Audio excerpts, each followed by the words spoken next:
Good evening, and welcome back to Bedtime and Historian.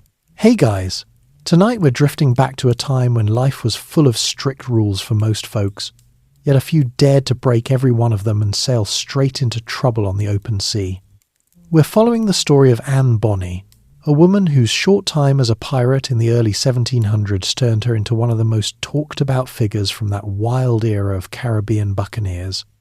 Imagine the salt air, the creak of wooden ships, and the constant push and pull between the old ways back in Europe and the rough new chances in the colonies. So, before you get comfortable, take a moment to like the video and subscribe, but only if you genuinely enjoy what I do here. If you're listening tonight, drop a quick comment with your location and the local time where you are. It's always interesting to see where people settle in for these quiet evenings. Now, dim the lights, maybe turn on a fan for that soft background hum, and let's ease into tonight's journey together. The story begins around the year 1697, near the city of Cork on the southern coast of Ireland. A girl was born into circumstances that already carried a quiet strain of scandal. Her father was William Cormac, a respectable attorney who handled property disputes and wills for local landowners. Her mother was Mary Brennan, a young servant who worked in the Cormac household. The relationship between them was never meant to become public knowledge. When Mary became pregnant, the situation could not be hidden for long. In the tightly knit Protestant merchant circles of late 17th century Cork, an affair between a married lawyer and his servant threatened more than personal reputation. It risked business connections, church standing, and the fragile social order that kept families like the Cormacs comfortable. William's wife had no children of her own, which made the birth of an illegitimate daughter both a private embarrassment and a potential legal complication later on.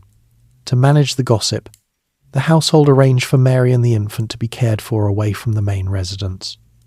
Neighbours noticed the sudden quiet around the Cormac home whenever questions about heirs arose. Some whispered that William had quietly provided for the child while keeping her existence at arm's length. Others claimed he intended to bring the girl into the household under a different pretense entirely. By the time the child was old enough to walk and speak, the arrangement had become unsustainable. William decided to acknowledge her openly, presenting her as his daughter from a previous, vague union that few people could verify. He gave her the name Anne. The official story was thin, but in a port city accustomed to sailors disappearing for years and returning with new wives or children, it was just plausible enough to quiet the worst of the talk. Anne grew up inside the respectable stone house on the edge of Cork's bustling quays. The air carried the constant smell of salt, fish, coal smoke and wet wool.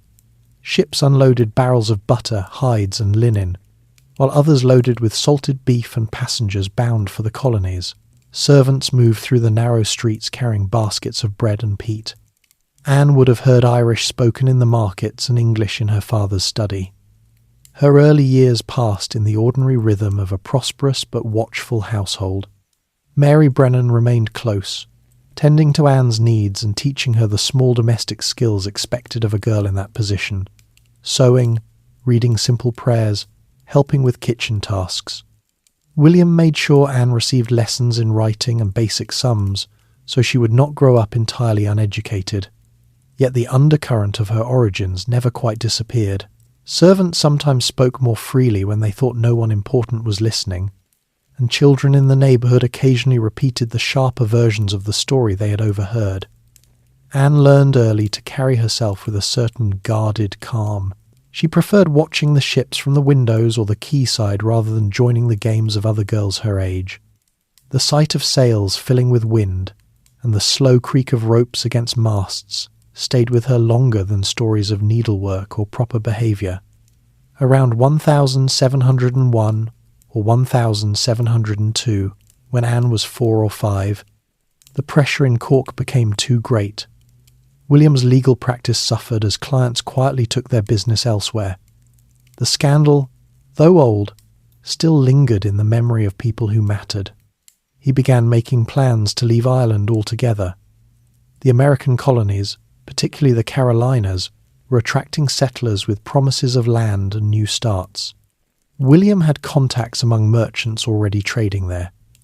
The decision was presented to the household as an opportunity rather than a flight. Mary would travel as his wife officially now, and Anne as their legitimate daughter. A story was prepared. The family had decided to seek warmer climate and fresh prospects after years of hard work in Ireland. Some belongings were sold quietly, others packed into trunks bound for the crossing. The voyage itself took weeks. The ship rolled through the grey Atlantic, carrying the smells of tar, damp timber, and unwashed passengers.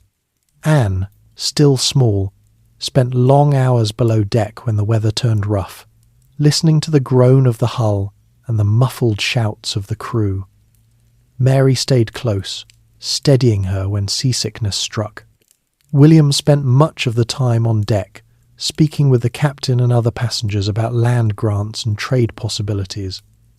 They landed at last in Charlestown, in the province of Carolina, sometime in the early years of the new century. The humid air struck them immediately thick, carrying the scent of pine, marsh, and distant wood smoke. The settlement was still young, a mix of wooden houses, muddy streets, and wharves stretching along the Cooper River. Rice and naval stores were beginning to replace earlier experiments with other crops. Enslaved Africans worked the fields beyond the town, and indentured servants moved through the markets. William quickly set about establishing himself. He used his legal knowledge to handle deeds and disputes for new planters.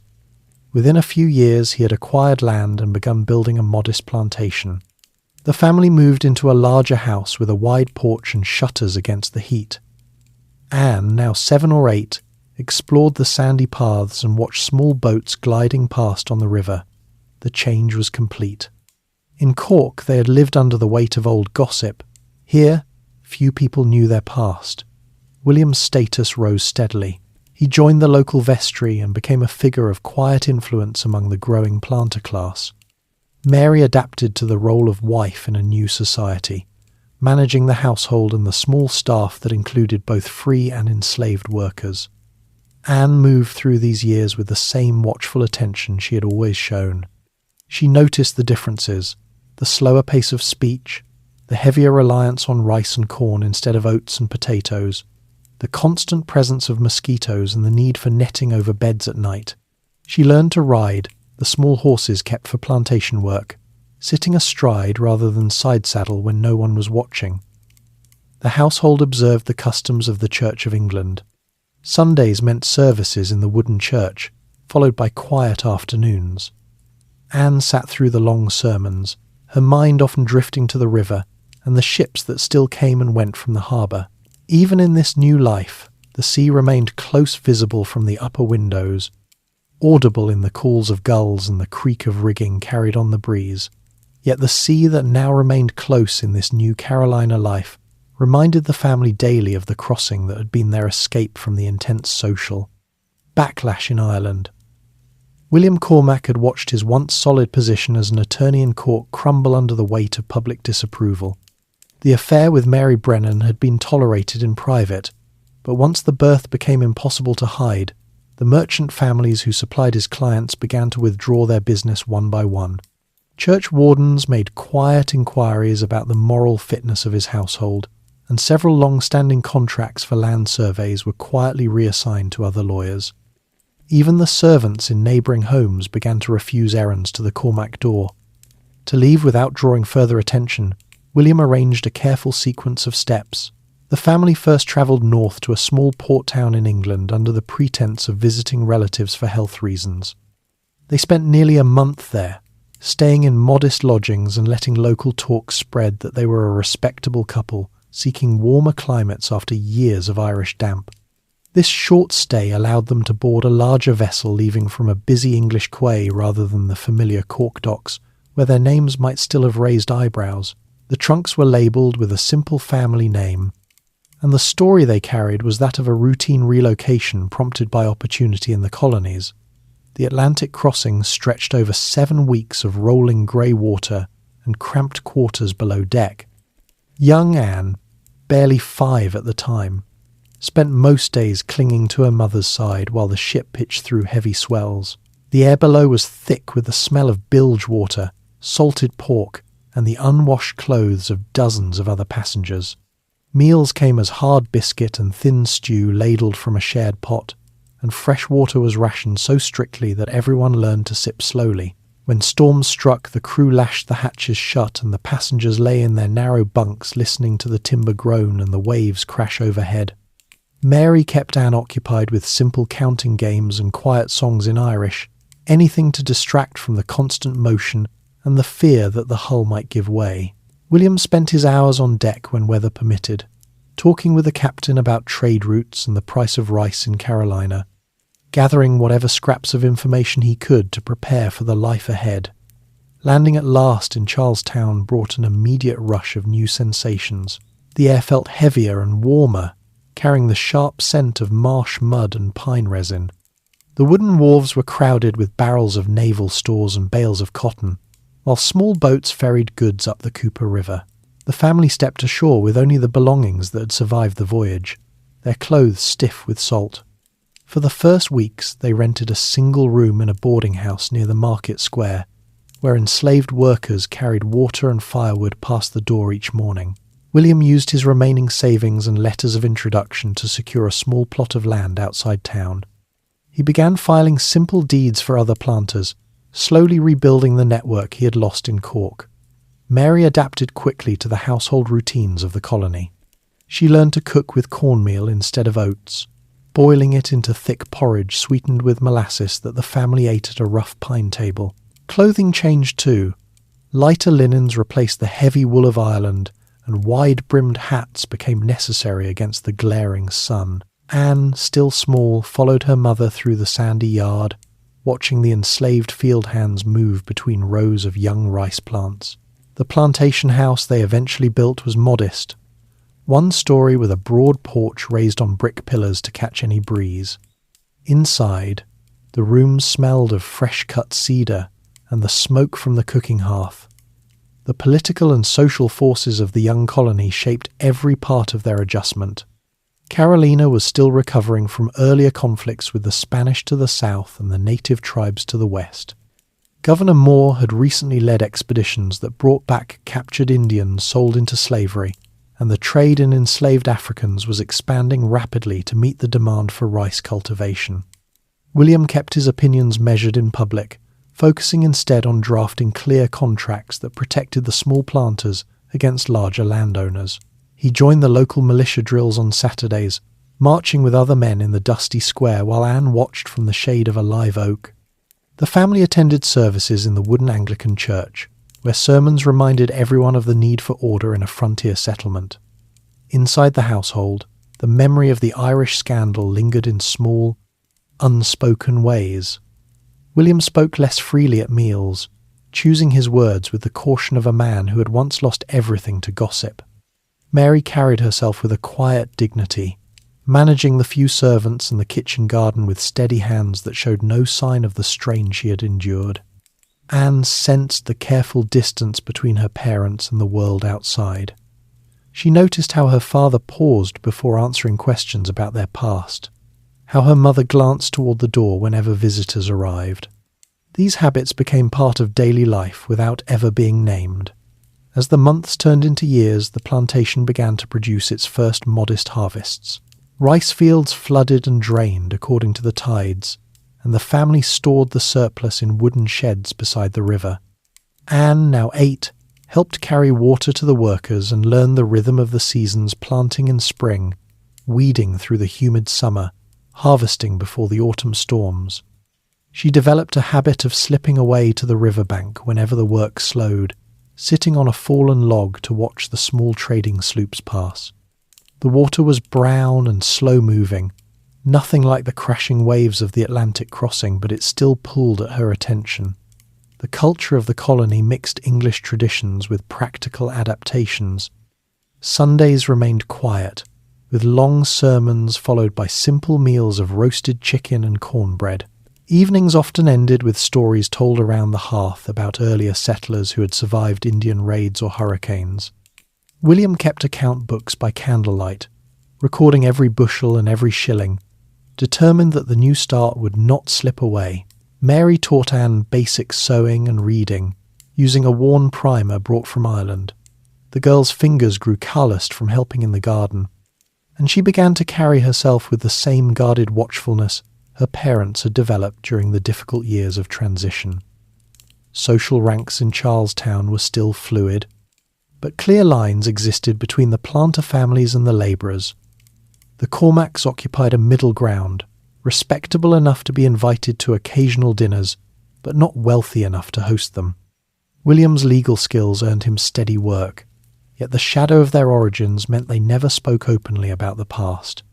Neighbours occasionally asked how they had come to the colony, and the family answered with the practice story of opportunity and health. No one pressed further. Daily routines settled into a steady pattern.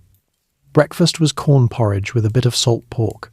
Midday meals were taken in the fields or under the porch shade. Supper brought everyone together to discuss the weather, the price of lumber, or the latest news from England carried by incoming ships. Anne listened more than she spoke, storing away details about distant ports and the men who sailed them. The plantation house grew more comfortable with each passing season, new shutters against the mosquitoes, a larger hearth for winter, and a small stable for the horses William used on his legal rounds. The move across the ocean had done what it was meant to do. The family had left the worst of the Irish backlash behind, but the experience had marked them in ways that showed in small daily choices. William worked longer hours to secure their position. Mary maintained a calm order in the home that kept any lingering gossip at bay. Anne absorbed the lesson that safety came from careful silence and steady work. The sea that had carried them here still lay just beyond the fields, a constant presence that would later pull her attention in directions none of them could yet imagine. Settling in South Carolina, the arrival in Charlestown marked the true beginning of a different existence for the Cormac family. The settlement in those early years of the 18th century was still more outpost than city. Wooden buildings lined the streets running back from the river, their roofs slanted against the frequent rains. The main wharves extended into the Cooper River like long fingers, where sloops and brigantines tied up to unload barrels of rum, tools, cloth, and enslaved people brought directly from Africa or through the West Indies. The air stayed thick with humidity even in winter, and the ground underfoot remained soft and sandy except where wooden planks had been laid down to keep boots out of the mud. William Cormac wasted little time. Within weeks of landing, he presented his letters of introduction to several merchants and planters who had connections back in England and Ireland. His training as an attorney proved immediately useful in a colony where land claims overlapped constantly and disputes over boundaries or inheritance were common. He took on small cases drafting wills, settling debts between neighbours, recording transfers of property, and charged modest fees that allowed the family to rent a narrow clapboard house near the waterfront. The rent was paid in rice or naval stores when coin was short, a practice everyone accepted without comment. The household settled into routines shaped by the climate and the economy. Mornings started before dawn with the sound of roosters and the low voices of enslaved workers heading to the fields. Mary rose first to build the fire in the open hearth and prepare breakfast. Cornmeal mush, cooked with a strip of salt pork, sometimes sweetened with a little molasses, if the last shipment from Barbados had included extra. Anne helped carry water from the well in wooden buckets, learning to balance the yoke across her shoulders without spilling. The water tasted faintly of iron and needed to be boiled before drinking to avoid the flux that still carried off newcomers. By mid-morning the heat had already built, and everyone moved more slowly under it. William rode out on a borrowed horse to meet clients at their plantations, or to inspect disputed land along the Ashley River. He wore a lightweight linen coat and a wide hat, carrying a satchel of papers tied with string. When he returned in the late afternoon, he sat at a small desk in the front room, dipping a quill in ink made from oak galls and writing out contracts by the light of a single tallow candle. The smell of hot wax and melting tallow became part of the house. Mary managed the domestic side with quiet efficiency. She oversaw the small kitchen garden behind the house, rows of collards, okra, sweet potatoes and beans, tended by one enslaved woman named Suki who had been purchased soon after their arrival. Suki also helped with laundry, scrubbing linens in a wooden tub with lye soap that stung the hands. Clothing was simple and practical. Shifts of coarse linen for everyday wear, heavier skirts and bodices for cooler months, and aprons that protected against grease and soot. Anne wore the same style of dress as her mother, but in smaller sizes, with her hair tied back in a single braid to keep it out of the way during chores. The streets of Charlestown offered their own lessons in the colony's social order. Market days brought crowds to the square where vendors sold fresh fish, Indian corn, deer hides, and imported goods like nails, glass beads, and bolts of calico. Enslaved people moved through the throng carrying baskets on their heads or leading mules loaded with firewood. Free blacks ran small shops or worked as artisans, blacksmiths, coopers, tailors, though they remained few in number and carefully watched. Anne often accompanied her mother to market, holding the basket while Mary bargained for flour or candles. She noticed how people spoke differently depending on who stood nearby: polite English with planters, brisk commands to labourers, and a careful neutrality with everyone else. The political structure of Carolina reinforced these divisions. The Lords Proprietors still held nominal control from England, but local power rested with the governor and the Commons House of Assembly, filled mostly by wealthy planters. Taxes fell heavily on small farmers and labourers, while large landholders received generous grants and exemptions. William aligned himself quietly with the moderate faction, avoiding the louder debates over Indian trade or the expansion of rice planting. He understood that stability mattered more than principle in a place where hurricanes could destroy a season's crop overnight, and Spanish privateers still raided the coast. Daily life carried its own small rituals. Evenings brought the family together around a trestle table for supper, often a stew of turtle, rice, and whatever vegetables were ready, eaten with wooden spoons. After the meal, William sometimes read aloud from a shared Bible or a London almanac that arrived irregularly with the ships. Anne listened while mending stockings or shelling peas, her mind half on the words and half on the sounds drifting in from the river, the slap of water against pilings, the creak of moored vessels, the occasional shout of a watchman calling the hour. As the years passed, William's practice grew. He acquired his first parcel of land, 100 acres along a creek, where rice could be planted with tidal irrigation. The family moved to a larger house on the plantation itself, a 2-room structure with a detached kitchen and a porch that caught the evening breeze off the water. The new home stood on slightly higher ground to avoid flooding, surrounded by live oaks draped in Spanish moss. Anne, now 10 or 11, spent more time outdoors. She learned to ride the sturdy ponies kept for plantation errands, sitting astride with her skirts tucked up when no adults were watching. She developed a habit of walking the rice fields in the late afternoon, watching the water flood and drain through the trunks that controlled the flow. The presence of slavery shaped every aspect of daily existence. Enslaved workers, men, women, and children, lived in small cabins behind the main house. They rose before light to tend the fields, repair tools, or fish the creeks for extra food. Their labour produced the rice that paid for imported goods and allowed William to expand his holdings. Anne saw them at close range, the way they moved in rhythm through the rows, the songs they sang in low voices to keep time, the careful way they avoided direct eye contact with the family unless spoken to. She heard fragments of Gullah spoken among them, a language blending English with African words and structures that she could not fully understand but recognized as different from the speech of the house. Social customs remained strict, especially for girls of Anne's station. She was expected to learn household management, baking bread, preserving fruit, overseeing laundry so she could one day run a home of her own. Yet she resisted the finer points of needlework and deportment. When visitors came, usually other planters or merchants, she sat quietly in the corner, listening to talk of crop prices, militia musters, and news from London that arrived months late.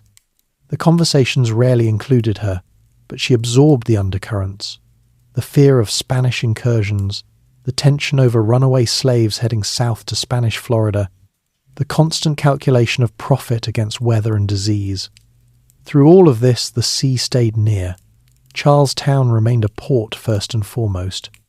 Ships brought news, goods and people, sailors with sunburned faces and stories of storms in the Caribbean, merchants negotiating deals over rum and sugar, passengers seeking new starts after failures elsewhere. Anne often slipped down to the wharves when chores allowed, standing at the edge of the dock to watch the vessels unload. The smell of tar and rope, the rattle of blocks and chains, the shouts of men hauling cargo, all of it felt more alive than the slow rhythm of the plantation. She began to linger longer each time, unnoticed at first, then noticed but not yet corrected. The years in Carolina hardened the family's new identity. William became known as a reliable attorney and a steady planter. Mary managed the household with calm competence. Anne grew taller, stronger, and more restless, carrying inside her the same guarded watchfulness that had helped them survive the scandal in Ireland and the uncertain crossing. The humid air, the muddy river, the constant labour of the fields, and the distant call of ships combined into the background of her adolescence, shaping habits and ambitions that would soon pull her away from the life her parents had so carefully rebuilt.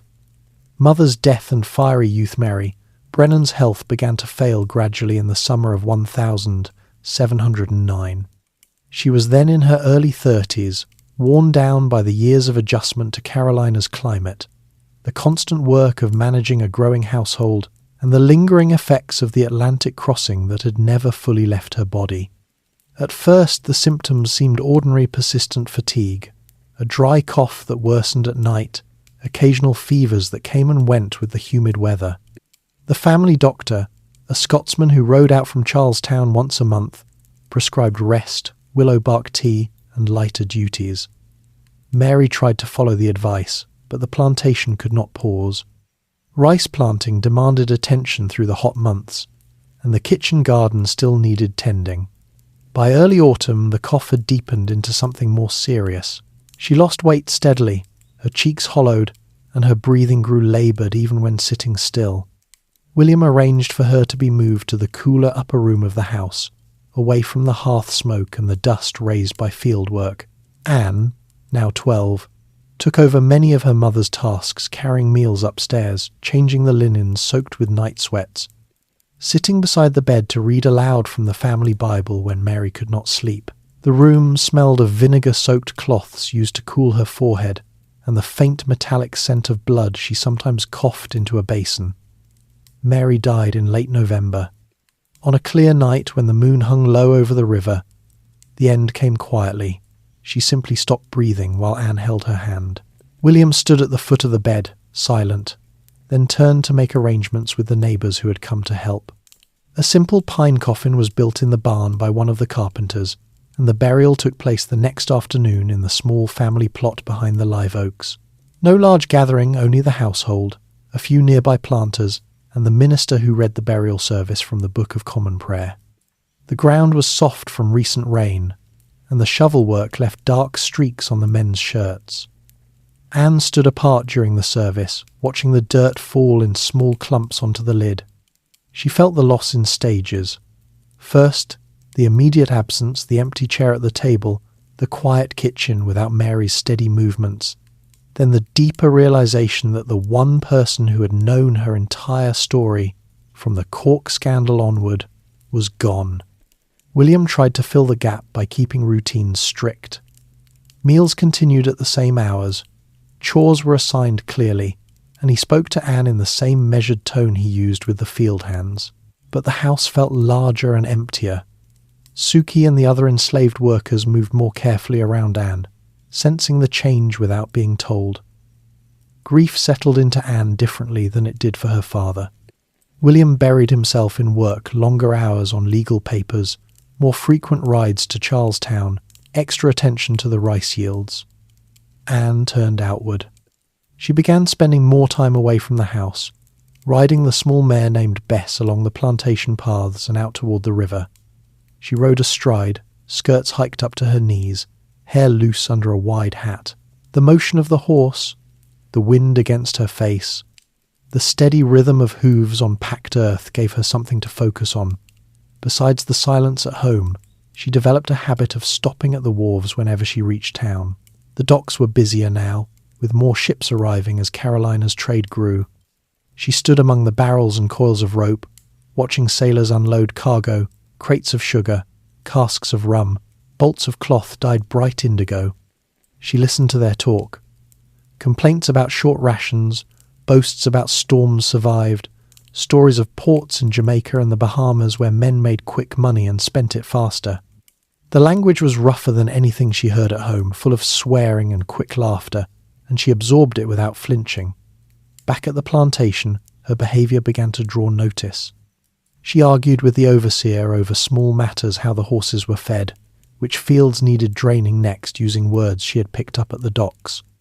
William corrected her sharply the first few times, reminding her of her place and the expectations for a young woman of their station. She listened, nodded, then continued the same way when he was not present. The servants noticed her sharper tone, and the way she carried herself, shoulders back, chin up, eyes meeting theirs directly, instead of dropping as propriety demanded. One incident in particular spread through the neighbourhood. In the spring of 1710, a few months after Mary's death, Anne was helping in the kitchen when a young servant girl, newly purchased and about 14, made a careless remark. The girl, trying to join a conversation among the older women, repeated a piece of gossip she had overheard in town, that Anne was not truly William's daughter by a proper wife, but the child of a servant from Ireland. The words hung in the warm air for a moment. Anne turned, set down the wooden bowl she was holding, and walked straight to the girl. Without a word, she picked up a small paring knife from the table and drove it into the girl's upper arm just below the shoulder. The blade went in perhaps an inch, enough to draw blood and cause a sharp cry, but not enough to kill or maim permanently. The household froze. Suki pulled Anne back, while another woman pressed a cloth to the wound. William was summoned from the fields. He examined the injury, had it cleaned with rum and bandaged, then sent the girl to rest in the quarters. To Anne, he said nothing in front of the others. Later, in the front room with the door closed, he spoke in a low, controlled voice. He told her the act could bring serious trouble. Assault on a servant was a matter for the courts if reported, and word travelled quickly. He made her stay indoors for 2 weeks, no riding, no trips to town. Anne accepted the punishment without protest, but she did not apologise. The story circulated quietly among the plantations. Some called it a sign of bad blood from the mother's side.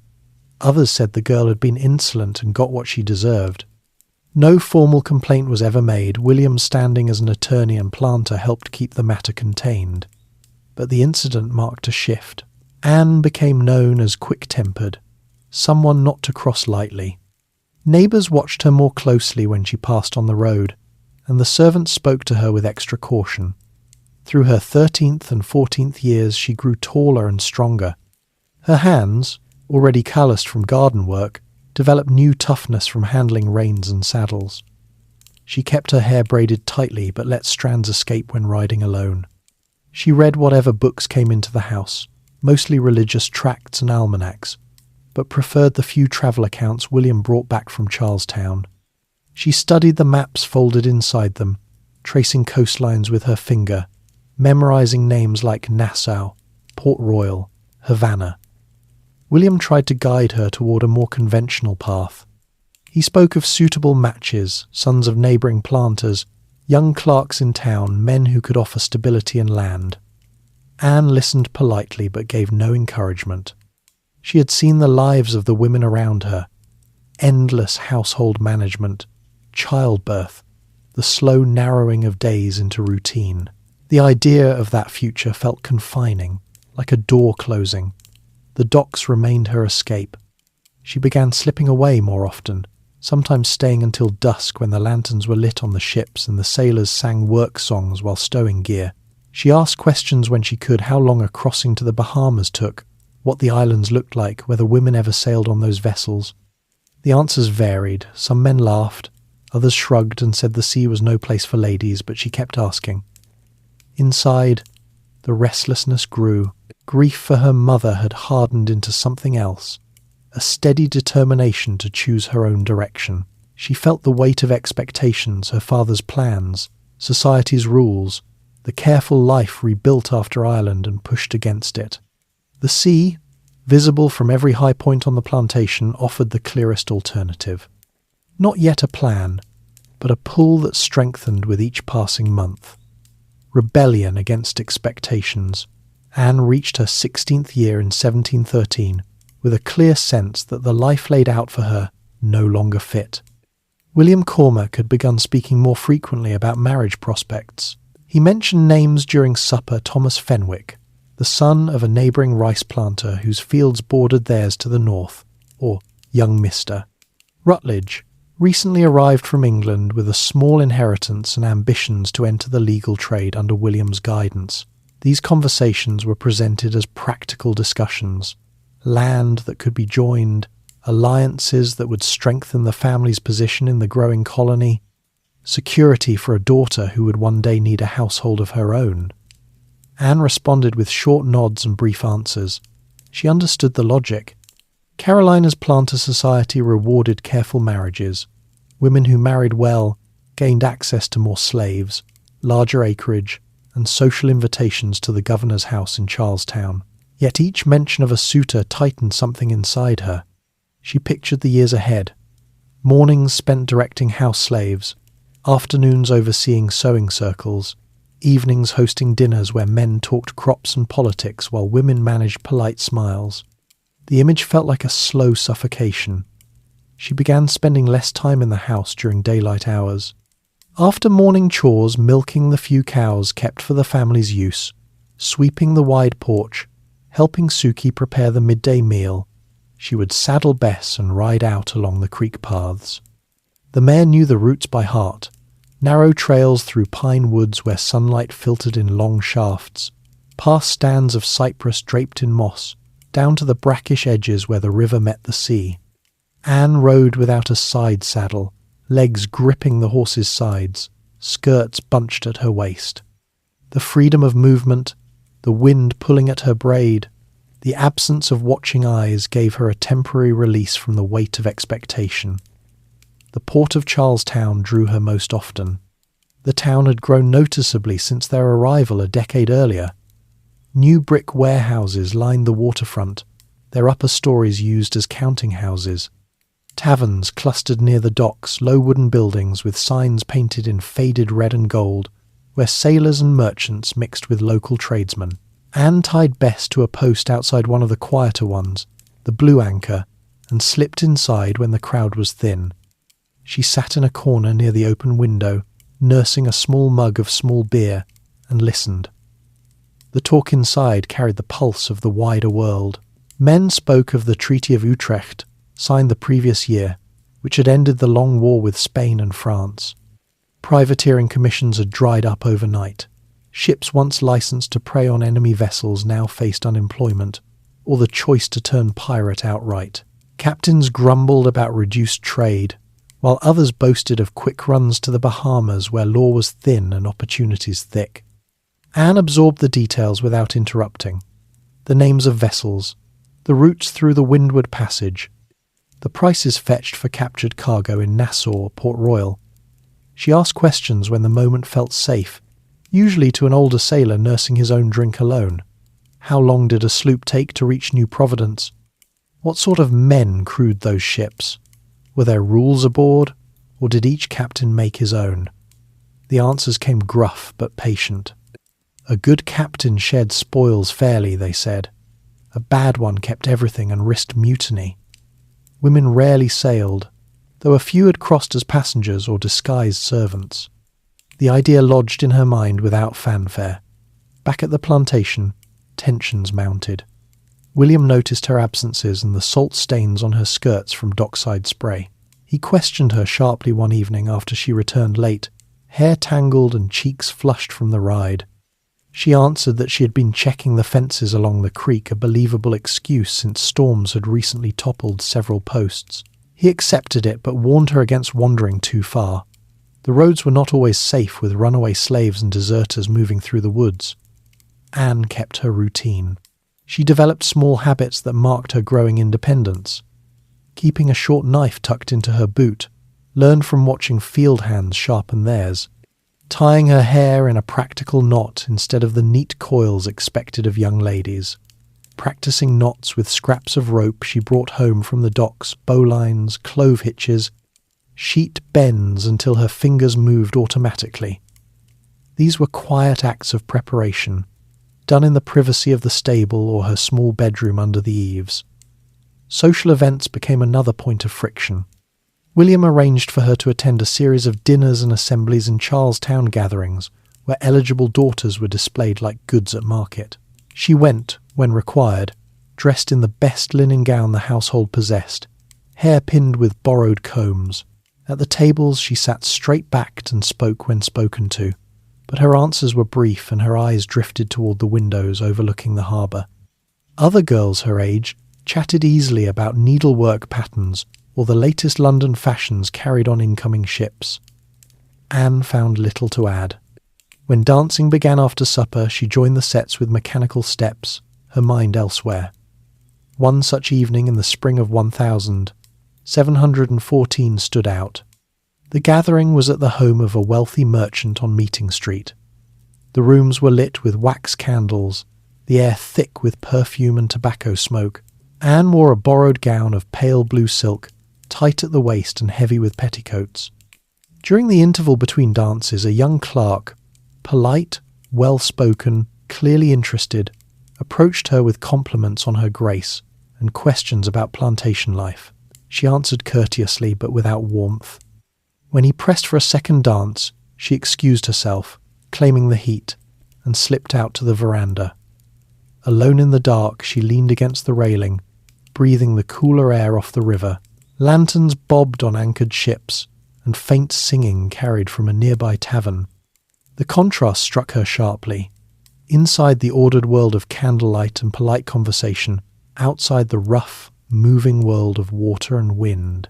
She stayed until the music resumed, then returned only long enough to tell her chaperone she felt unwell. The ride home in the carriage was silent. William said nothing, but his face was set. The inner conflict sharpened through the following months. She felt the pull of two directions. One led to the life her father planned: marriage, a house much like the one she lived in now, children, the slow accumulation of land and status. The other led toward the docks, the ships, the stories of men who answered to no one but their articles and their captain.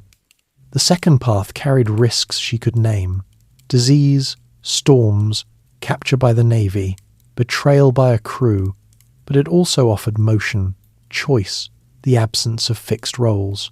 She began keeping a small notebook hidden under a floorboard in her room.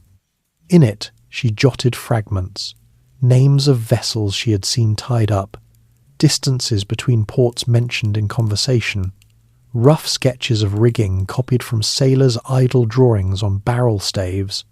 These were not plans yet, only records of possibility. She read them by candlelight after the house slept, tracing the words with her finger as if they might lead somewhere concrete. William's efforts continued. He invited Thomas Fenwick to supper one Sunday in late summer. The young man arrived on a good horse, dressed in a fine coat, carrying a small gift of imported tea for the household. Conversation stayed polite. Crops, weather, the price of indigo. Anne sat across from him, answering questions about her reading and her skill at the harpsichord, which she played adequately but without pleasure. After the meal, Fenwick walked with her in the garden under the live oaks. He spoke of his plans to expand his father's holdings, of building a new house nearer the river. Anne listened, nodded, offered no encouragement. When he left, she watched his horse disappear down the lane, then returned to the stable to brush Bess until her arms ached. The rebellion remained mostly internal. She did not shout or slam doors. Instead, she withdrew further into silence at home, spoke less at meals, spent more hours away. William noticed the change but attributed it to lingering grief or youthful stubbornness. He believed time and a good match would correct it. Anne knew otherwise. The expectations pressing on her from her father, from society, from the careful life rebuilt after Ireland had become a cage she could feel closing. The sea, visible every day from the fields and the porch, represented the only opening she could see. Time, marriage to James Bonny. The pull toward the docks grew stronger through the winter of 1714 and into the following spring. Anne found herself riding to Charlestown 2 or 3 times a week, always with a reason that could pass inspection, fetching nails for fence repairs, collecting letters from the post office, or checking on a shipment of seed corn William had ordered. Each visit ended the same way. She tied the mare outside the Blue Anchor or the Crown and Compasses and stepped inside for a short while. The taverns were dim even in daylight, their floors scattered with sawdust to absorb spilled drink and tobacco spit. She chose a bench near the back wall, paid for a mug of small beer with coins saved from household errands, and listened. James Bonny first appeared among the crowd one afternoon in early summer. He was an ordinary sailor, perhaps 25, with the sun-browned face and calloused hands of someone who had spent years on merchant vessels. His clothes were plain, a checked shirt faded from washing in seawater, canvas trousers patched at the knees, and a wool cap pulled low against the glare. He had come off a brigantine that had just unloaded sugar from Barbados and was waiting for a new berth. The other men knew him by name. He spoke little but carried himself with the easy confidence of someone accustomed to long voyages and short paydays. Anne noticed him because he sat apart, nursing his drink slowly and watching the room without joining the louder conversations. When their eyes met once across the smoky space, he gave a small nod of acknowledgement. Nothing more. Over the next weeks the pattern repeated. He appeared on days when his ship was in port, always quiet, always listening more than speaking. She learned fragments of his background from overheard remarks. Born in England, served on several trading sloops out of Bristol and London, no family waiting anywhere, content with the sea as his only steady home. He had no grand ambitions beyond steady wages and occasional prizes when privateering commissions were still available. Their connection formed gradually through small exchanges at the edge of the crowd. He would mention a route he had sailed past the Bahamas, through the Florida Straits, and she would ask a single question about wind patterns or the look of the islands. His answers were direct and practical. Nassau was a collection of shacks and tents on New Providence, full of men who had turned to piracy after the war ended, living by their own rules because the royal governors had not yet reached that far. The place sounded raw and alive, free of the plantation routines that pressed on her at home. She stored every detail without showing excitement. At the plantation, the pressure from William increased steadily. He had arranged another meeting with Thomas Fenwick, this time inviting the young man for a full day of riding the fields together. Anne endured the visit with the same outward politeness, but inside she felt the walls closing tighter. The thought of a lifetime tied to rice fields, church services, and polite suppers filled her with a quiet dread that had no name, but grew heavier each week. She compared it to the stories James told of open decks, shared articles that treated every crewman fairly, and ports where no one asked about your past. By late summer, 1715, she had made her choice. She met James more deliberately now, waiting at the dock after his ship tied up and walking with him along the waterfront in the fading light. He spoke of his plans to head south, once the hurricane season eased toward the Bahamas, where former privateers had gathered and were making their own opportunities. The end of the long European war had left hundreds of trained sailors without work. Many had chosen the pirate life in Nassau rather than starve on half pay in Charlestown. James was considering joining them, not out of rebellion but because the pay was better and the rules simpler. Anne told him her own situation in plain terms. Her father's determination to marry her off to a planter's son, the life of endless domestic management that awaited, the restlessness that had built since her mother's death. James listened without judgment. He offered no promises of wealth or safety, only the reality of shipboard life, hard work, shared danger, and the freedom to leave when the articles no longer suited. That honesty matched her own mood. Within a few weeks they agreed to marry. The decision felt less like romance and more like a practical step toward the path she had been watching from the docks. The wedding took place quietly in October 1715 at a small wooden chapel on the edge of Charlestown. No family attended. Anne wore her plainest linen dress, the one she used for riding, and James stood in his cleanest shirt. The minister, paid a small fee, asked the required questions and pronounced them man and wife with the same tone he used for any couple. They signed the register with their names, and that was all. No feast followed, no gifts exchanged. They spent the first night in a rented room above the Crown and Compasses, listening to the sounds of the harbour through the open window. William learned of the marriage the next morning, when a neighbour who had witnessed the ceremony rode out to the plantation with the news. His reaction was immediate and final. He summoned Anne to the front room and told her in a flat voice that she had chosen her own path and could no longer consider herself part of his household. The disownment was complete. No share of the land, no money from the strongbox, no return to the house she had grown up in. He spoke of the shame it would bring to his standing among the planters and the legal work he depended on. Anne stood listening without argument. She had expected nothing else. When he finished, she turned, walked to the stable, saddled Bess one last time, and rode back to town, with only the clothes on her back and the small bundle of personal items she had prepared in advance. James met her at the docks. He had already arranged passage on a trading sloop bound for New Providence, leaving within the week. The vessel was small, 30 tons, carrying general cargo and a handful of passengers seeking their own fresh starts. The couple paid for their berths with the last coins James had saved from his previous voyage. Anne felt a strange calm settle over her as they waited on the wharf. The plantation life she had known since childhood was behind her now, cut off as cleanly as the scandal in Cork had once been left behind. What lay ahead carried uncertainty storms, scarce food, the rough company of sailors, but it also carried motion. The days before departure passed in the rented room. Anne adjusted to the new daily rhythm. Simple meals of bread and cheese bought from street vendors. Evenings listening to James describe the articles most crews followed in Nassau, equal shares of prizes. No punishment without a vote. Care for the injured from the common fund. She asked about the women who lived there. He answered that a few wives and companions had settled in the shacks along the shore, managing taverns or small gardens while their men sailed. The place was not respectable by Carolina standards, but respectability had never been her goal. On the morning of departure, the sloop cast off with the tide. Anne stood at the rail watching Charlestown shrink behind them, the spire of St. Philip's Church, the warehouses along the Cooper River, the distant line of live oaks marking the plantations. William did not come to the dock. She felt no regret, only a steady forward pull.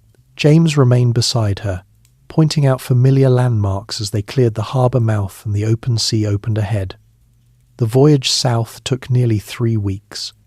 Slowed by contrary winds and a brief stop at a small island for fresh water, conditions aboard were cramped.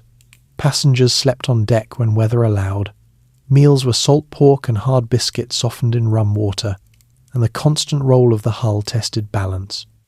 Anne adapted quickly, helping with small tasks, coiling rope, mending sailcloth much as she had helped in the plantation kitchen. The sailors noticed her steadiness and offered practical advice without mockery. James stayed near, explaining the navigation marks they passed, the low green line of the Florida coast, the scattered cays of the Bahamas. New Providence appeared on the horizon as a low, wooded island fringed with white beaches.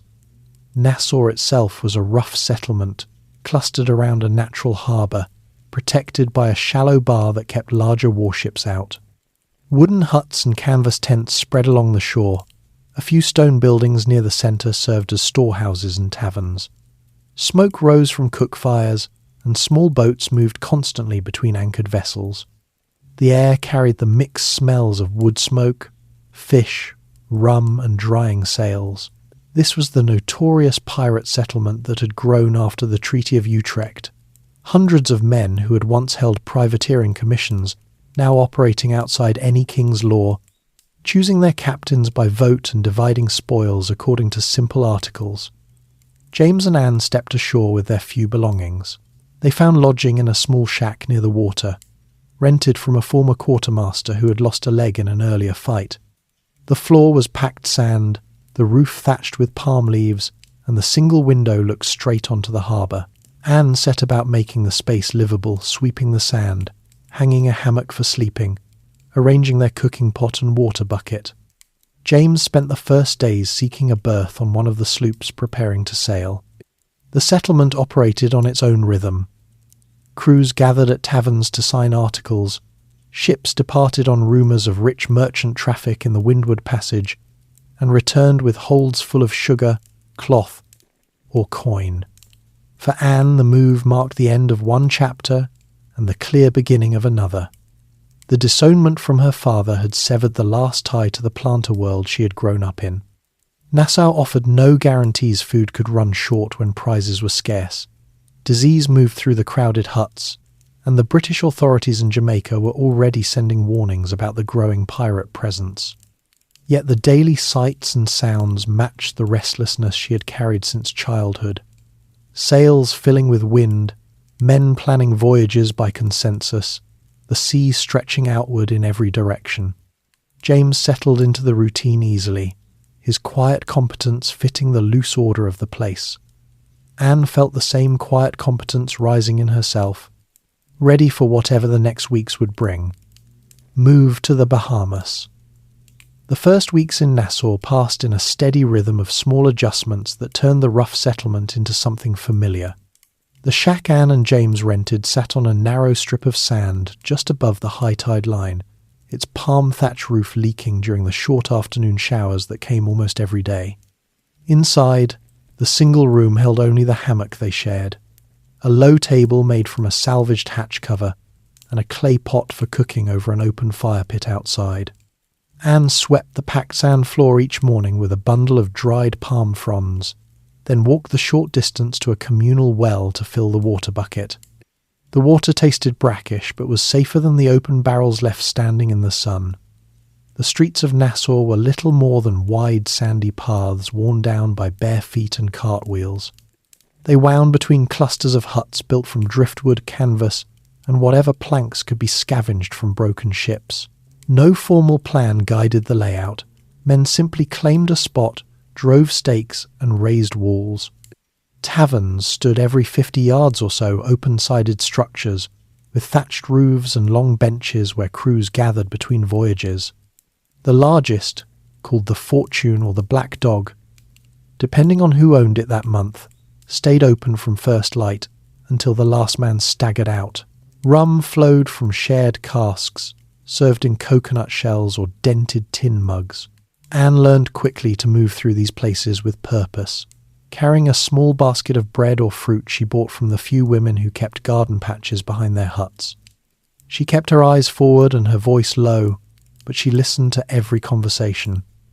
James spent his days seeking steady work. He signed onto small sloops that left the harbour on short raids or trading runs to nearby islands. The pay came in shares of whatever cargo they took: sugar, cloth, coins, or sometimes just barrels of salted fish. When he returned, he brought back small amounts of money that kept the shack supplied with rice, salt pork, and the occasional fresh turtle caught by local fishermen. He spoke little about the voyages themselves, only the practical details: how many men were needed for the watch, what the articles of agreement said about dividing spoils, and which captains could be trusted to honour their word. Anne noticed he had begun carrying a short cutlass at his belt and a pistol tucked into his waistband, items he cleaned and oiled each evening by the firelight. The broader shift happening around them gave the settlement its restless energy. The War of Spanish Succession had ended in 1713 with the Treaty of Utrecht, closing the long years of fighting between Britain, France, and Spain. Thousands of sailors who had served on privateers, legal raiders holding royal commissions, suddenly found themselves without employment. Many of those same men had drifted to Nassau because the island lay outside easy reach of any royal governor. What had once been licensed attacks on enemy ships turned into outright piracy against any vessel that looked profitable. Crews voted on their captains, wrote simple articles that promised equal shares and care for the wounded, and sailed out in small, fast sloops that could slip through shallow channels where larger warships could not follow. Anne watched these crews assemble at the taverns, men from England, Ireland, Scotland, the colonies, even a few French and Spanish deserters. They spoke of rich merchant ships moving through the Windward Passage carrying sugar from Jamaica or silver from the Spanish Main. Anne adjusted her own habits to match the loose order of the place. She took in laundry for several crews, washing shirts and trousers in a wooden tub behind the shack and hanging them on lines strung between palm trees. The work brought in extra coins and gave her a reason to move freely among the huts. She learned which women had come with their husbands and which had arrived alone, some running small cook shops that sold stewed conch and corn cakes to hungry sailors. Food was simple and irregular, whatever arrived with the ships or could be caught in the shallow waters. She kept a small garden patch of her own, planting sweet potatoes and beans in the sandy soil, weeding it early each morning before the sun grew too hot. Social rules in Nassau were few and practical. Men settled disputes with fists or knives in the open street, and the rest of the settlement stepped aside until the matter ended. Women were expected to manage their own affairs. No one inquired too closely about past lives or legal marriages back in the colonies. Anne carried herself with the same steady calm she had developed on the plantation, answering questions directly but volunteering nothing extra. She avoided the worst of the drinking crowds at night, staying inside the shack when the taverns grew loud and fights spilled into the paths. James warned her once about certain captains known for forcing women aboard, but he trusted her judgment and left her to her own routines. By the middle of 1717, the settlement had grown noticeably. More sloops anchored in the harbour, their decks low in the water from recent prizes. News travelled by word of mouth. A rich French merchant taken off Hispaniola, a British slaver relieved of its cargo near the Florida Straits. The men who returned spent their shares quickly. New clothes, better weapons, nights of drinking that left the taverns echoing until dawn. Anne watched the pattern repeat and began to understand the fragile balance that kept Nassau functioning. Enough successful raids to keep crews fed and armed, but not so many that the royal authorities in Jamaica or Carolina decided to send warships.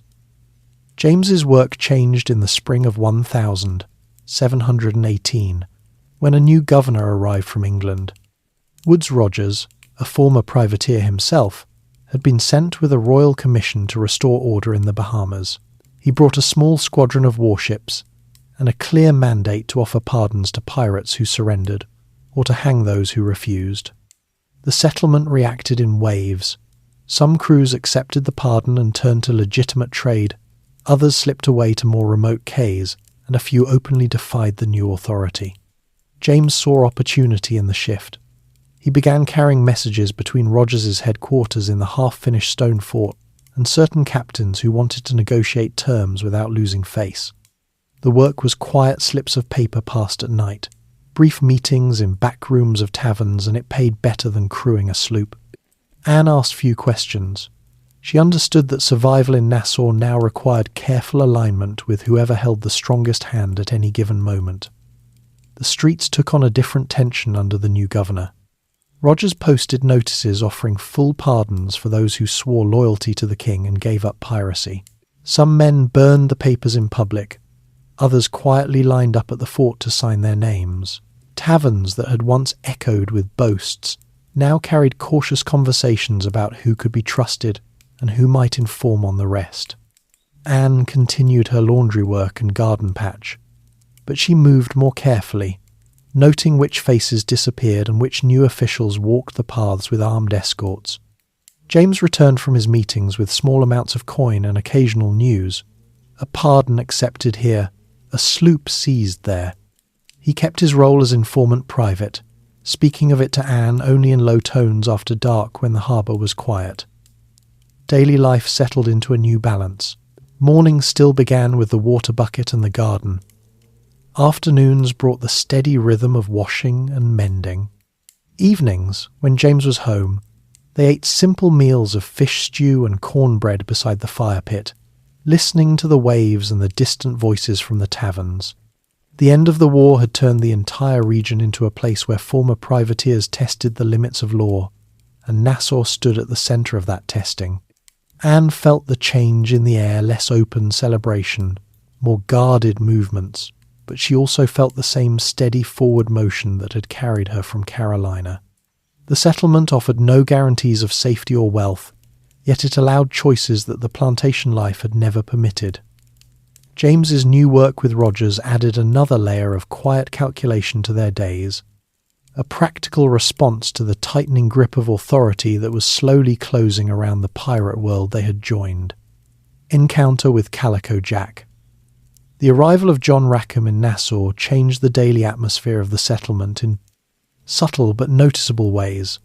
He had been sailing for several years already, mostly on small sloops out of Jamaica and the Windward Islands, taking what prizes he could under the loose rules of the post-war years. By late 1718 he had earned the nickname Calico Jack, from the bright striped calico breeches he favoured cloth bright enough to stand out on deck even in the dim light of a storm. He wore them with a loose shirt open at the neck and a wide-brimmed hat cocked to one side, a style that drew eyes whether he intended it or not. Anne first saw him one afternoon near the main wharf. A sloop called the Revenge had just dropped anchor after a run through the Florida Straits. The crew was unloading crates of sugar and bolts of cloth, laughing and shouting as they worked. Rackham stood on the quay directing the men with easy gestures, his voice carrying without effort over the noise. He was not tall but carried himself with a relaxed authority that made others listen. His face showed the marks of the sea sun lines around the eyes, a small scar along the jaw from some earlier fight, but his manner was light, almost amused, as if the work of piracy were a game he played well. She had gone down to the water to collect a small payment from a crew that owed her for laundry. As she waited on the edge of the crowd, Rackham noticed her standing apart and walked over. He asked her name in a casual tone, then introduced himself with a small bow that felt half serious, half mocking.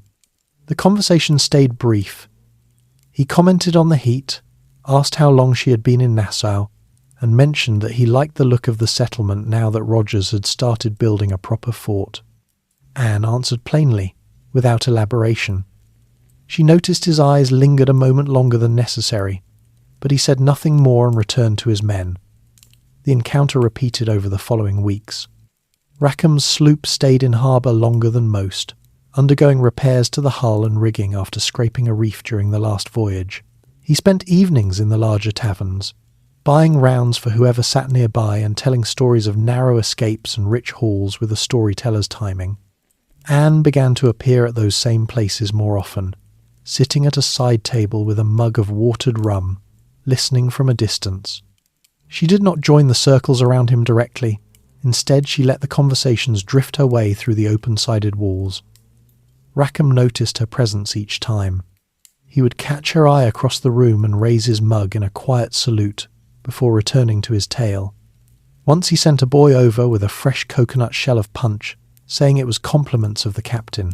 She accepted it without comment and drank slowly while the night wore on. The gesture carried no demand, only a small acknowledgement that she existed in the same space he did. Their first real conversation happened on a quiet evening in early 1719. Most crews were either at sea or sleeping off the previous night's drinking. Anne had walked down to the beach to sit on a low dune and watch the moon rise over the harbour. The water lay flat and silver, broken only by the dark shapes of anchored vessels. Rackham appeared along the same path, carrying a bottle and 2 tin cups. He asked if he could join her, sat on the sand a respectful distance away, and poured them each a measure of rum without waiting for an answer. He spoke first about the sea itself, how the trade winds shifted with the seasons, how a good captain read the sky more than the charts. Anne listened, then asked about the Revenge's last prize, a small French merchant carrying wine and cloth from Martinique. He described the boarding in simple terms. The other ship had struck colours quickly, no shots fired, the cargo divided according to the articles within the hour. She asked about the articles themselves, how they were written, who decided the shares, what happened when someone broke them. He explained the basics equal division, after the captain and quartermaster took their portions, No stealing from the common store, punishment by vote for serious offences. The rules sounded fairer than the rigid hierarchy of merchant ships or the unspoken rules of the Carolina plantations. The talk turned personal without either of them forcing it. Rackham mentioned that he had no family waiting anywhere, no land to return to, only the deck under his feet and the next horizon.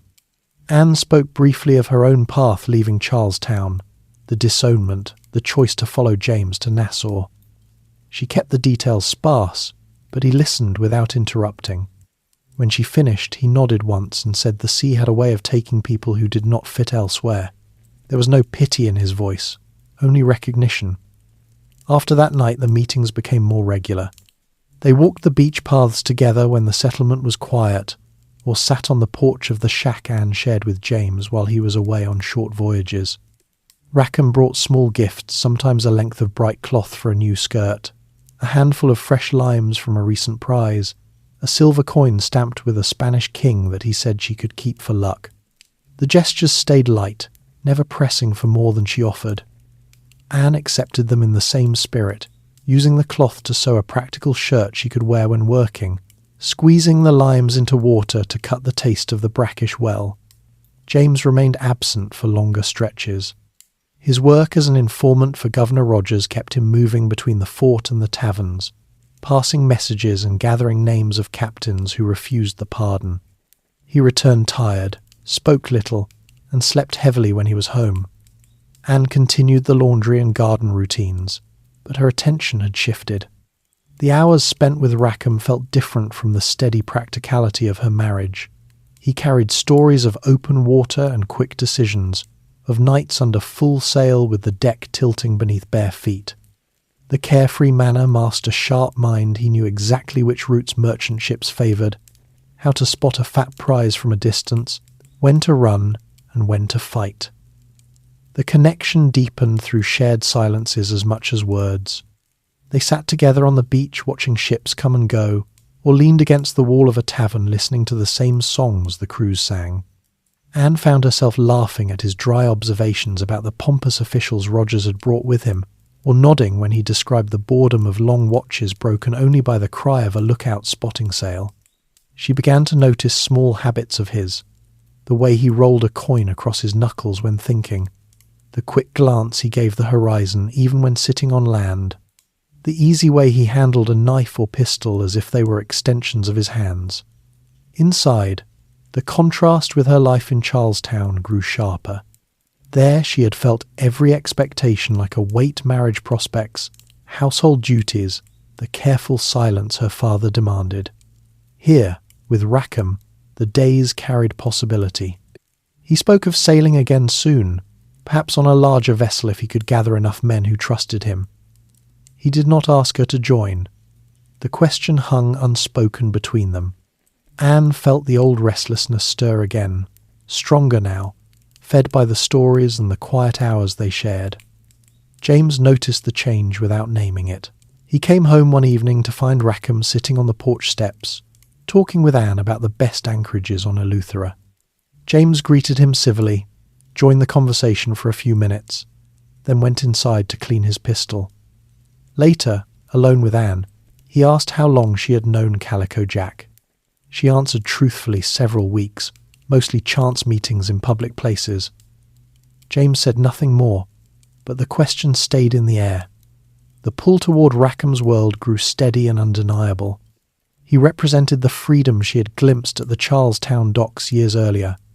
Motion, choice, a life shaped by votes and articles rather than inherited rules. James offered stability in Nassau's shifting landscape, a quiet partnership built on practical needs. Rackham offered something else, the chance to step fully into the sea life she had watched from the edges since childhood. The decision formed slowly, not in a single moment, but through accumulated hours of talk, shared rum, and the sight of sails filling with wind. By mid-1719, the choice had settled inside her.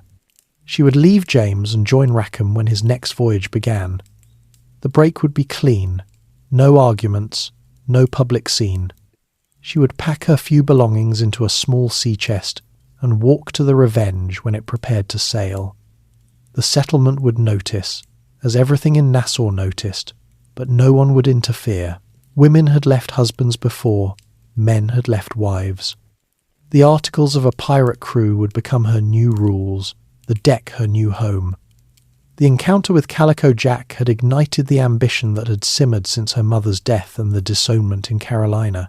It offered a path forward that matched the restlessness she carried, a way to claim the sea that had always lain just beyond the fields and docks of her earlier life.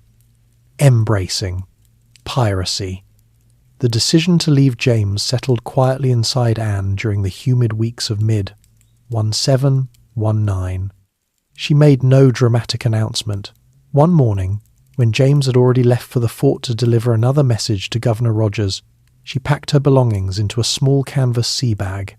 The linen shifts she had sewn herself, the bright calico cloth Rackham had given her, a spare pair of sturdy shoes, the short knife she kept in her boot, and the handful of coins saved from laundry work. She left the shack exactly as it had been. No note, no overturned chair, nothing to suggest anger or haste. The door simply closed behind her for the last time. She walked the sandy path to the Revenge, anchored near the mouth of the harbour. The sloop rode low in the water, freshly careened and rigged with new lines. Crewmen moved across the deck, stowing water casks, coiling rope, checking the powder magazine. Rackham stood at the rail, watching the preparations. When he saw her approaching with a bag over her shoulder, he gave a small nod and extended a hand to help her aboard. No words passed between them in that moment. The action itself carried the understanding they had built over months of quiet meetings. Anne stepped onto the deck and felt the slight give of the planks under her feet.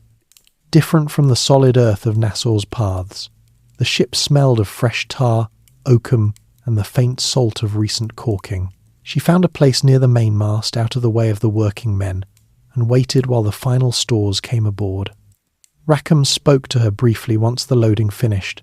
She would share the small cabin aft with him, eat from the common mess, and stand watch like any other hand. There were no special concessions for being a woman.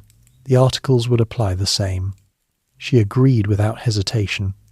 The Revenge slipped her moorings with the evening tide and cleared the bar under a light breeze from the southeast. Nassau shrank behind them until only the low line of palms and the smoke from cook fires remained visible. Anne stood at the larboard rail watching the island fade.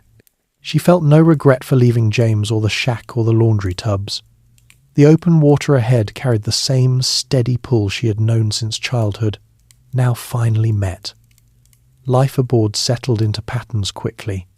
The crew numbered about 30 mostly English and Irish sailors, a few Scots, one Dutchman who spoke little but handled the helm with steady skill.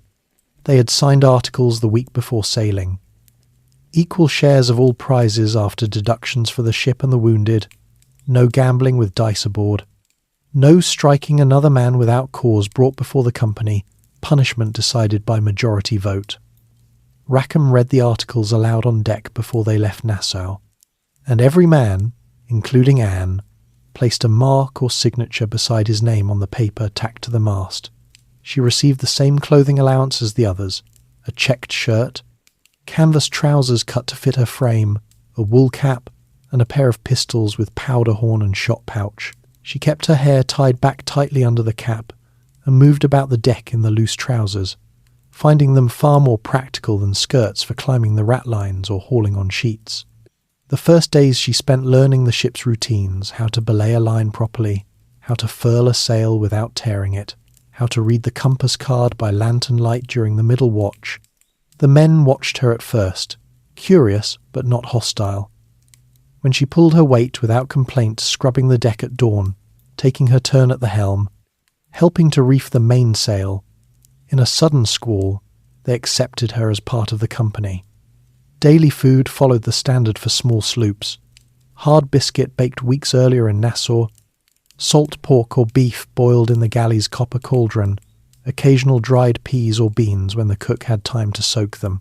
Fresh water came from casks filled at the last stop. Each person received a measured pint per day, rationed carefully to last until the next landfall.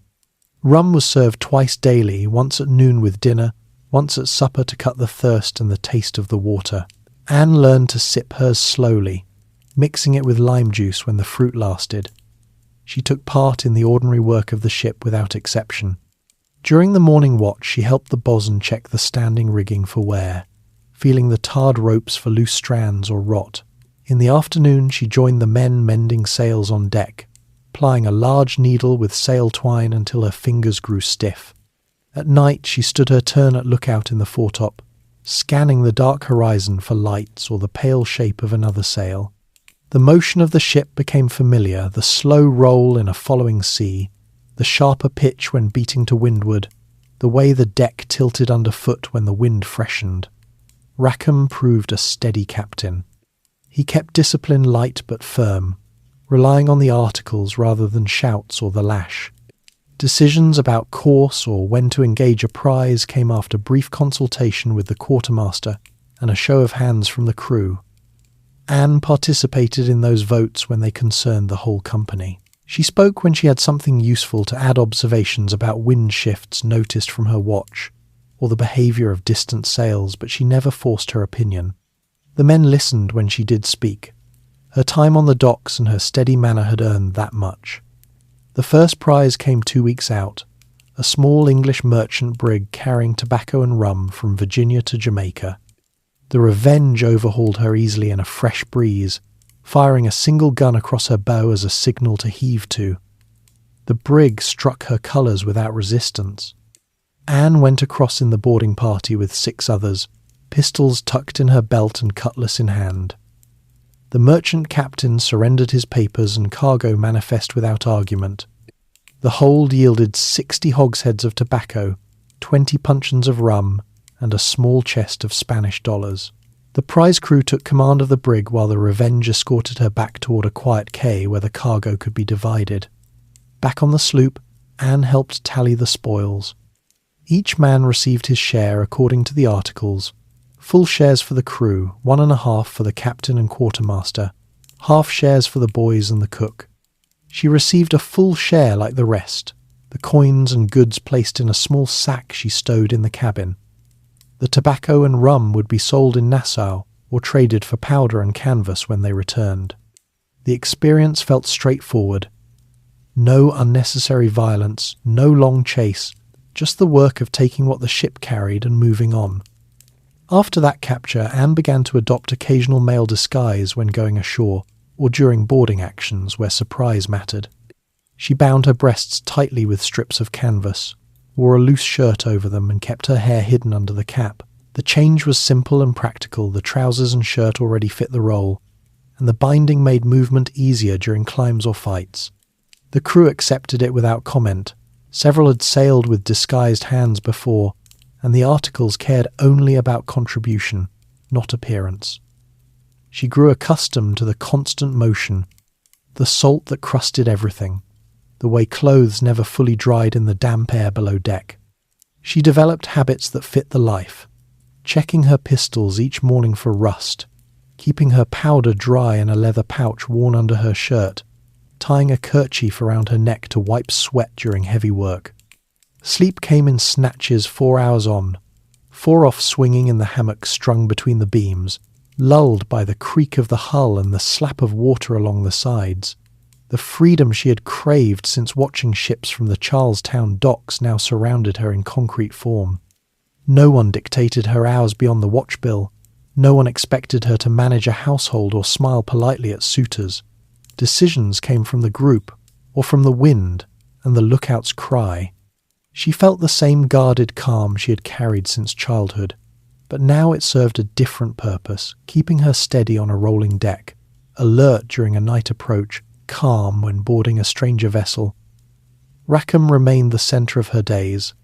They shared the small cabin aft, talking in low voices after the watches changed, planning the next course or simply sitting in companionable silence while the lantern swung overhead. He treated her as an equal partner in the venture, consulting her on small matters of sail trim or crew temperament, trusting her judgment when she offered it. The connection stayed practical, built on shared work and shared risk rather than declarations. The Revenge continued her patrol through the summer months, taking small prizes when opportunity appeared, a fishing smack off Andros, a coasting sloop carrying salt from the Turks Islands. Each capture added to the stores and the crew's confidence. Anne took part in every action, proving her nerve with the same quiet steadiness she applied to every task. The life suited her exactly as she had imagined it might.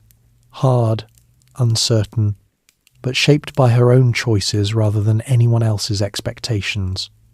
Routines aboard the ship the Revenge settled into a working rhythm that turned the days and nights into something predictable, despite the constant motion of the Caribbean. Anne found herself rising with the change of watch at 4 a.m, stepping from the small cabin aft into the damp pre-dawn air. The deck planks felt cool and slightly sticky under her bare feet from the dew that collected overnight. She moved to her assigned station near the mainmast, taking her place among the other hands for the morning scrub. Each person received a bucket of seawater and a holystone, the porous block of sandstone that they pushed back and forth across the wood until the surface gleamed white and smelled faintly of salt. The work took an hour if the crew moved steadily, and Anne pushed with the same even pressure she had once used on the plantation floors, her shoulders settling into the motion while the ship rolled gently beneath them. Watch duties rotated every 4 hours, giving everyone a share of daylight and darkness. Anne stood at the helm for 1 turn each day, feet braced against the deck, hands on the heavy wheel while she kept the sloop steady on the compass heading Rackham had ordered. The needle swung in its brass binnacle, and she corrected with small turns, feeling the pressure of wind on the sails through the rudder. During the afternoon watch, she often climbed the ratlines to the foretop, sitting in the lookout's perch with a spyglass balanced on her knee. From there the sea stretched out in every direction, broken only by distant Cay Islands or the occasional line of clouds building on the horizon. She scanned for sails, noting their shape and direction, then called down the details to the deck below. The height gave her a sense of the ship's small size against the vast water, a perspective that both steadied her and reminded her how quickly everything could change. Dividing captured goods happened whenever a prize had been secured and brought to a quiet anchorage. The crew gathered on deck around the main hatch while the quartermaster oversaw the count. Each item, hogsheads of sugar, barrels of rum, bolts of cloth, small chests of coin, was brought up and listed aloud. The articles of agreement were read again if anyone needed reminding. The captain received 1.5 shares, the quartermaster the same, every able seaman 1 full share, and the boys or cook half. Anne stood in the circle like the rest, receiving her portion in a small canvas sack that she later stowed in the cabin. The process stayed orderly, with no arguments once the vote had confirmed the division. She noticed how the men's faces relaxed after a fair count, the tension of the chase replaced by the simple satisfaction of having something tangible to show for weeks at sea. The coins or trade goods gave a brief sense of security, enough to buy powder, canvas, or fresh stores when they next touched land. Meals followed the same schedule regardless of weather. The cook lit the galley fire in the early morning, boiling salt pork or beef in the copper cauldron until the meat softened enough to chew. Hardtack came from the bread room below, the flat biscuits so dry they needed to be soaked in the broth or pounded with a mallet to break them. Anne ate her portion sitting on deck with her back against the bulwark, chewing slowly to make the food last and washing it down with the measured pint of water drawn from the scuttlebutt. The taste stayed the same for weeks, salty, slightly rancid if the cask had been open too long, but she grew used to it the way she had once grown used to corn porridge on the plantation. When the cook managed to catch fish over the side or trade for fresh turtle at a small island, the meal improved for a day, and everyone lingered longer over their bowls. Grog arrived twice each day, mixed in the galley and passed around in tin mugs. The rum came from captured stores or the last resupply in Nassau, watered down at a ratio of 1 part spirit to 3 parts water to stretch the supply and keep the men steady rather than drunk. Anne took her measure at noon and again at supper, sipping it slowly while the warmth spread through her chest. The drink cut the constant thirst from salt air and helped blunt the edge of fatigue after a long watch. She developed the habit of swirling the mug before drinking, watching the liquid catch the light, and noting how the strength varied depending on how much fresh water remained. On calmer evenings, the crew sat in small groups on deck after the meal, passing the mugs again in silence or humming low work songs while the ship moved through the dark, clothing adapted to the rolling waves and the damp heat of the region. Anne kept her canvas trousers belted tightly at the waist and rolled the legs above the knee during heavy deck work so they would not catch on ropes or hold water. The checked shirt stayed loose for air circulation, sleeves rolled to the elbow. She bound her chest with a wide strip of linen each morning before dressing, the fabric tight enough to flatten her shape for easier movement, but not so constricting that breathing became difficult. A wool cap covered her hair, pulled low to keep strands from whipping across her face in the wind. When rain came, she added a tarred jacket taken from the slop chest, the heavy canvas shedding water while she worked the pumps or secured loose gear.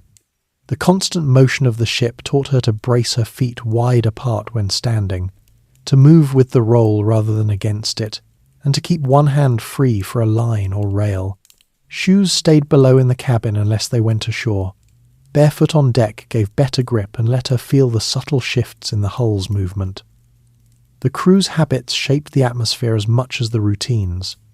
The Dutch helmsman checked the compass every half hour and muttered corrections to himself in his own language.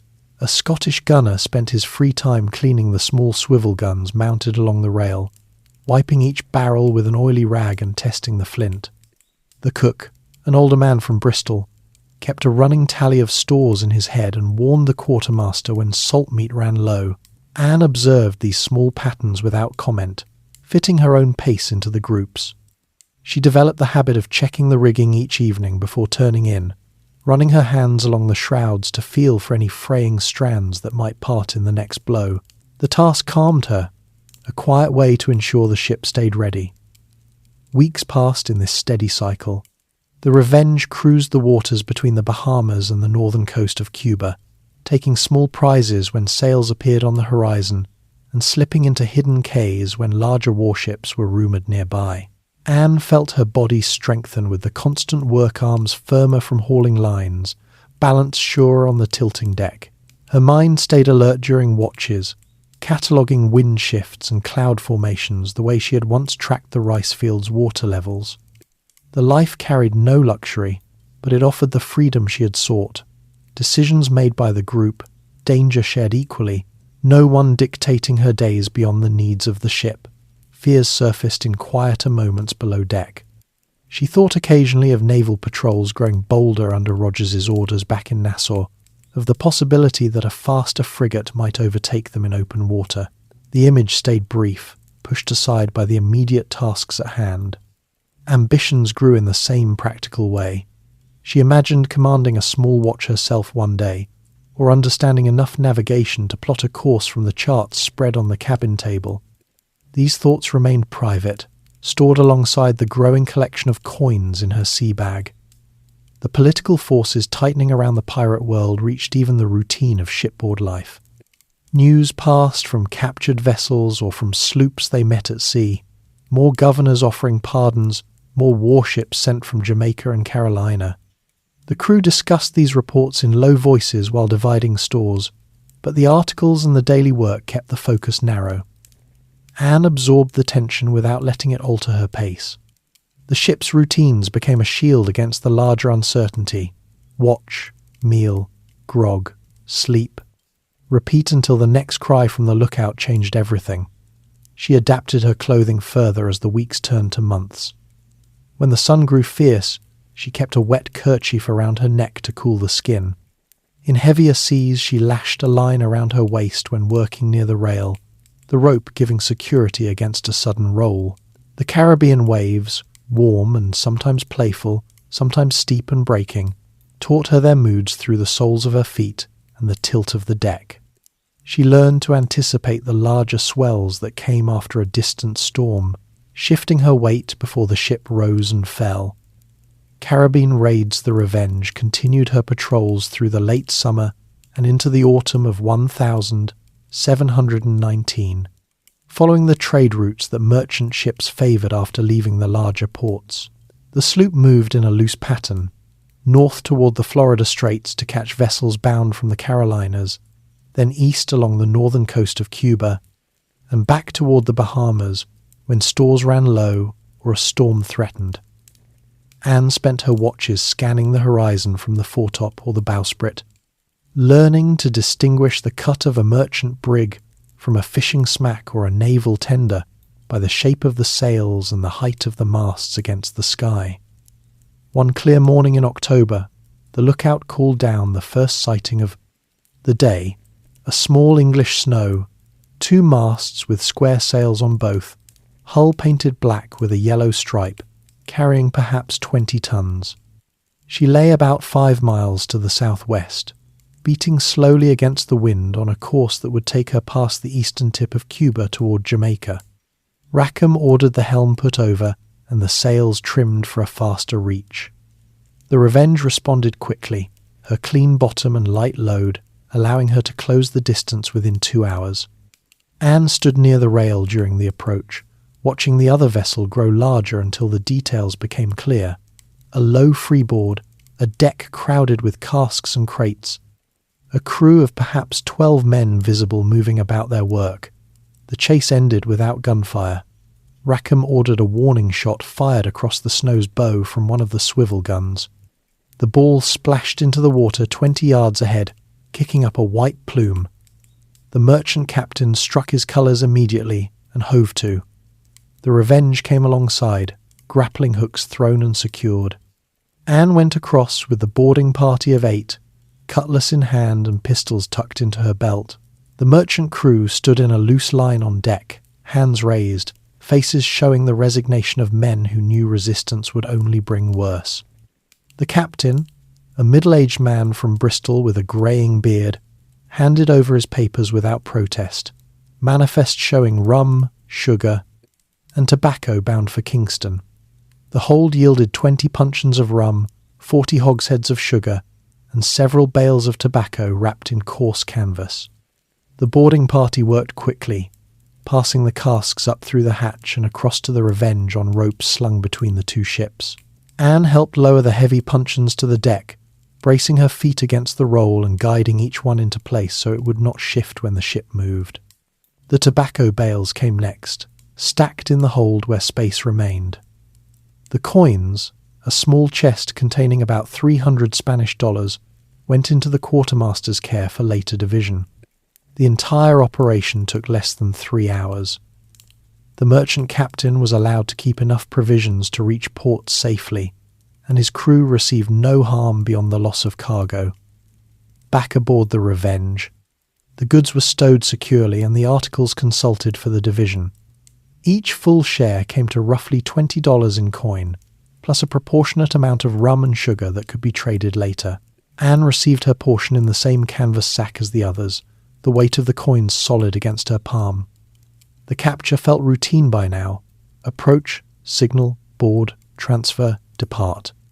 No blood spilled, no prolonged fight, just the steady work of taking what the sea routes offered and moving on before any pursuit could organise. The crew conducted several more raids in the following weeks.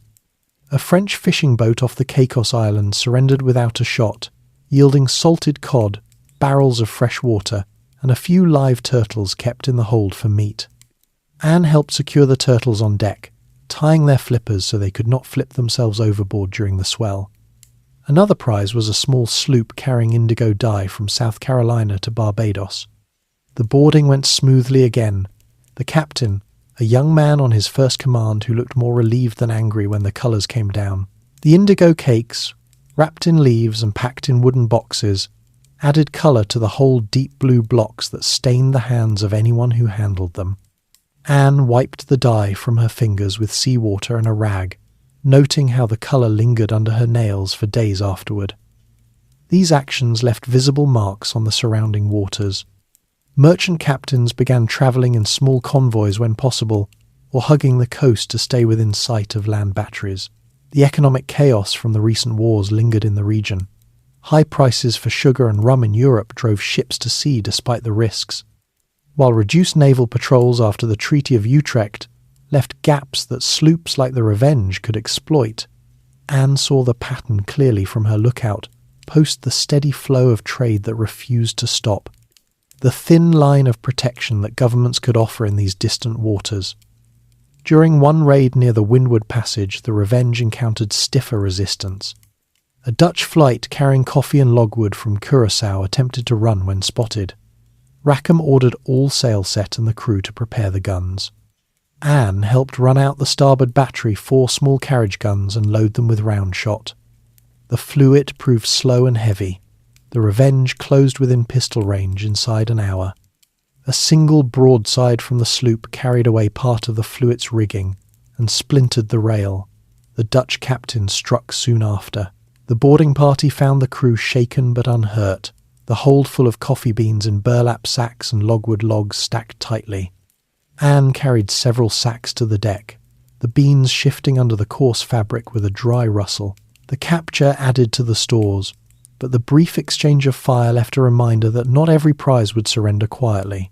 The crew adapted their tactics accordingly.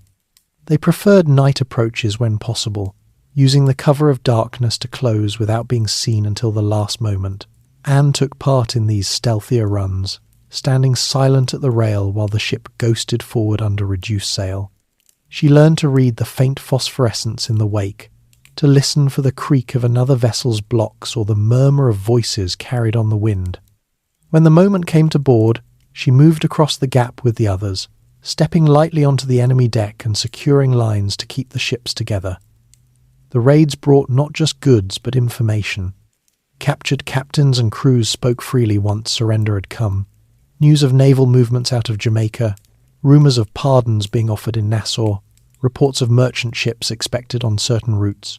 Rackham listened carefully, noting details on a rough chart spread in the cabin.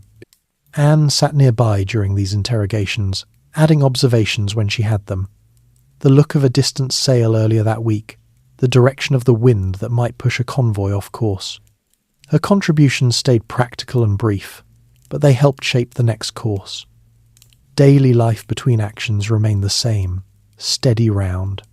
Anne continued her turns at the helm, the lookout, the deck scrub. She kept her pistols dry and loaded, her cutlass sharpened with a whetstone passed among the crew.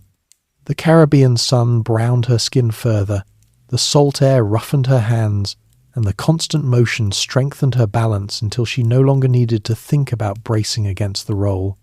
Fears of capture or storm stayed present but distant, pushed aside by the immediate demands of the ship.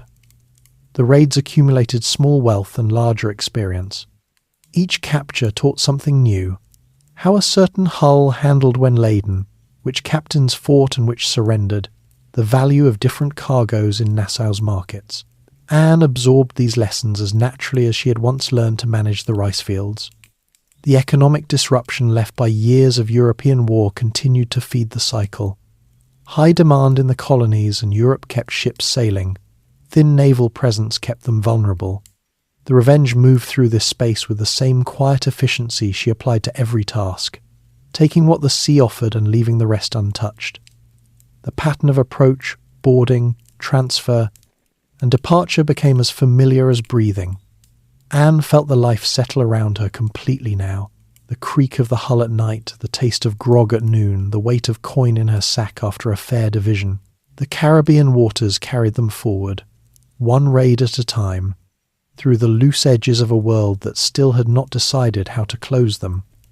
Meeting Mary Read the Revenge, anchored in a sheltered bay on the lee side of a small, uninhabited cay near the northern edge of the Bahamas chain in late November 1719. The spot offered fresh water from a spring that trickled down a low limestone bluff, good holding ground for the anchor, and a narrow entrance that kept larger vessels out. The crew had come here to careen the sloop after weeks of steady sailing, had fouled the bottom with weed and barnacles. They ran the ship aground on the rising tide, heeled her over with tackles and ballast shifted to one side, then scraped the exposed hull clean with broad-bladed tools and coated it with a fresh layer of tallow mixed with sulphur to discourage marine growth. While the work proceeded, Anne walked the short stretch of beach each morning to gather driftwood for the cook fire, The sand felt warm underfoot even before the sun rose high, and the water lapped clear and shallow over patches of white coral.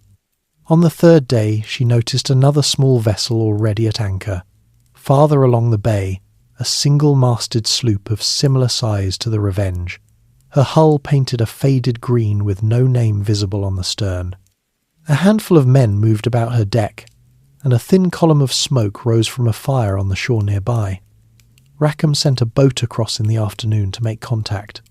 The other captain came back with them, a short, wiry man named James, who spoke with a slight West Country accent and carried himself with the same cautious confidence as most men in these waters. He reported that his crew had taken a prize off the Caicos a fortnight earlier and were now repairing minor damage before heading south toward the Windward Passage. The two captains spoke on the beach for an hour, comparing notes on recent sightings and the increasing presence of naval patrols out of Jamaica. When the conversation turned to crew matters, James mentioned that one of his hands had been injured during the last boarding and was recovering in the shade of a makeshift tent ashore. Anne volunteered to carry fresh water and a small portion of the Revenge's remaining salt pork to the injured man. She rowed across in the dinghy with one other crewman, landed on the beach, and followed a faint path through low scrub to the tent. Inside lay a figure on a pallet of sailcloth stretched over crossed oars. The person wore loose trousers and a checked shirt like the rest of the crew, hair cropped short under a cap pulled low. When Anne set down the bucket and the wrapped meat, the figure sat up slowly, revealing a face that showed clear signs of recent pain, pale skin, a bandage wrapped around the upper left arm where a cutlass slash had gone deep enough to require stitches. The injured sailor thanked her in a low, steady voice and introduced himself as Mark Reed. Anne noticed the careful way the person moved, the slight wince when shifting weight, and the direct gaze that met hers without flinching. They spoke briefly about the wound, how it had come during a scuffle on the deck of the prize, how the bleeding had stopped after pressure and rum-soaked cloth, how the stitches held but pulled with every movement. Anne offered to change the dressing if needed. Mark accepted, and she set about cleaning the cut with boiled water from the bucket and rewrapping it with a strip of clean linen she carried in her pocket. Over the next 2 days, while both ships remained careened, Anne returned several times with more water, a bit of hardtack, and once a small flask of rum from the Revenge's stores. Each visit brought a few more words exchanged. Mark spoke of sailing out of Jamaica several years earlier, of serving on merchant vessels before joining the sloop, of the practical reasons for keeping to the articles and avoiding captains who drank too much or fought among themselves. The voice stayed quiet but clear, the stories told without embellishment. Anne listened and offered her own brief accounts. The crossing from Carolina, the time in Nassau, the routines aboard the Revenge. She did not press for details, and Mark did not offer more than necessary. On the second afternoon, Anne noticed small details that did not quite align with the usual patterns of a male sailor. The way the shirt hung across the chest, the slight curve of the hip when Mark shifted to sit upright, the careful way the person avoided unnecessary movement that might strain the binding beneath the clothes. Anne said nothing at first, only continued the conversation as before. Later that evening, alone in the cabin with Rackham, she mentioned her suspicion in low tones. Rackham listened, nodded once, and said he had noticed the same things, but saw no reason to interfere as long as the articles were followed and the work done. The next morning, Anne walked the beach again and found Mark sitting on a low rock near the water's edge, watching the tide creep in. She sat beside the rock at a comfortable distance and asked directly, without preamble, whether Mark had ever sailed under another name. The question hung in the air for a moment. Mark looked out across the bay, then turned back with a small, wry smile. The answer came plainly. The name had been Mary Reed once, born in England to a widow who raised her as a boy to secure a small pension meant for a son. The disguise had continued through service in the army in Flanders, then aboard ships, then into the Caribbean. Mary had kept the male name and appearance because it opened doors that stayed closed to women better pay, the right to bear arms, the freedom to move without constant scrutiny. Anne absorbed the information without surprise. She had already guessed the truth from the small signs and the way Mary carried herself with the same guarded competence she recognized in herself. Mary spoke of the practical advantages. No need to explain a woman's presence on a ship. No special treatment that might breed resentment. The ability to fight and work on equal terms. She had joined James's crew after a brief stint in Port Royal, drawn by the promise of quicker shares and fewer questions. The wound had come when she defended her place during a boarding. She had held the line until the prize struck. The two women talked more openly after that. They shared details of their paths without sentiment or drama. Mary described the army camps in the Low Countries, the rough discipline of soldiering, the way she had learned to handle a musket and a sword alongside men who never suspected. Anne spoke of the Carolina plantation, the disownment, the pull of the docks that had led her to Nassau and then to the Revenge. They compared notes on practical matters, how to keep bindings dry in salt air, which knots held best when climbing rigging in a hurry, how to sharpen a cutlass so the edge bit cleanly without dulling too fast. The conversation stayed grounded in the daily realities of the life they both lived. When the ships prepared to refloat and sail again, Mary asked if she might join the Revenge. Her own sloop had lost 2 men to fever and another to a dispute that ended in a knife fight. The captain had agreed to let her transfer if a berth opened. Rackham consulted the crew in the usual way, a show of hands after a brief discussion of her skills and the articles. The vote passed without objection. Mary came aboard with her sea bag and her weapons, taking a hammock slung near the foremast where the air moved freely. Aboard the Revenge, the two women developed a close, quiet bond built on mutual understanding.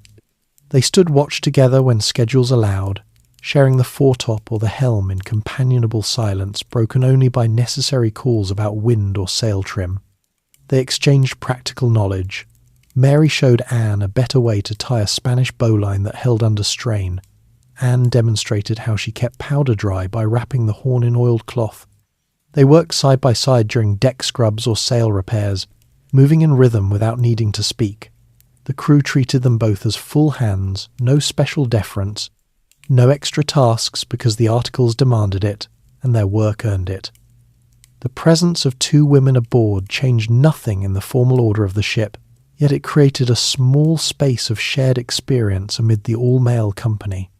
They spoke in low tones during night watches about the limits of disguise, the moments when the binding chafed or the cap slipped, the relief of dropping the pretense in private moments below deck.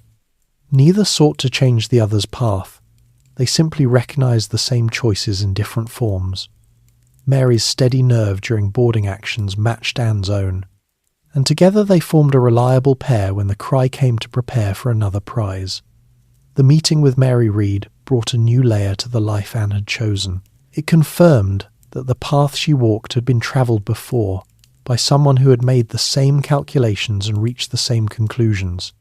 The bond remained practical and understated, grounded in the shared routines of deck work, watch standing, and the quiet knowledge that each understood the other's reasons without needing them explained. Spreading. Reputation. The Revenge returned to Nassau in early December 1719, with a hold full of recent captures rummed from the English snow, coffee and logwood from the Dutch fluit, indigo cakes that still stained the deck planks blue in places. The crew anchored in the familiar harbour, the water crowded with other sloops that had spent the season cruising the same routes. Word of their arrivals spread quickly through the settlement. Men from other crews came aboard to hear the details, asking about the size of the prizes, the resistance offered, the shares each hand had received. Anne and Mary stayed on deck during these visits, coiling line or checking the rigging while the conversations flowed around them. The stories began to circulate beyond the immediate circle. Sailors who had shared grog with the Revenge's men carried the accounts to other taverns.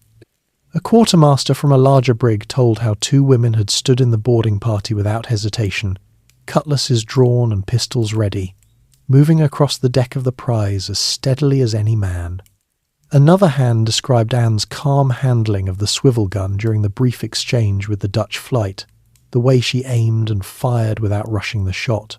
Mary's reputation grew from the same sources: the quiet resolve she showed when the wound in her arm had barely healed, the way she kept her place in the line during boarding actions even while the stitches pulled. These accounts spread through Nassau's loose network of taverns and beaches. Men repeated them over mugs of rum or while mending sails on the sand. The details grew slightly in the retelling. Anne's pistol shots became more precise. Mary's sword work more decisive, but the core remained accurate. Two women living and fighting under the articles, taking full shares, contributing without seeking special treatment. The stories reached the fort where Governor Rogers's officers listened and made notes. They travelled south to Jamaica on merchant vessels that stopped in Nassau for water, carried by captains who had heard the talk and passed it along in Port Royal taverns. Anne noticed the change in how people looked at her when she walked the paths between the shacks. Eyes followed her longer than before, some with curiosity, others with a mix of respect and wariness. She kept her routine the same, buying fresh conch from the women who sold it near the well, collecting her laundry payments, checking the garden patch behind the shack she now shared with Rackham. The attention did not alter her pace, but she felt it like a current running beneath the surface of daily life. Men stepped aside when she passed in narrow places, not out of deference but because they knew her name carried weight now. Mary experienced the same shift. When she went ashore to buy powder or canvas, vendors quoted prices without haggling as much as before. Other women who lived in the settlement, wives of captains or those running small cook shops, nodded to her with a quiet acknowledgement when their paths crossed. One evening, a former servant from a Jamaican plantation approached Mary near the beach and asked in low tones how she had managed to join a crew. Mary answered plainly. She had dressed and worked as a man, proved her worth with a blade and a pistol, and let the articles decide the rest.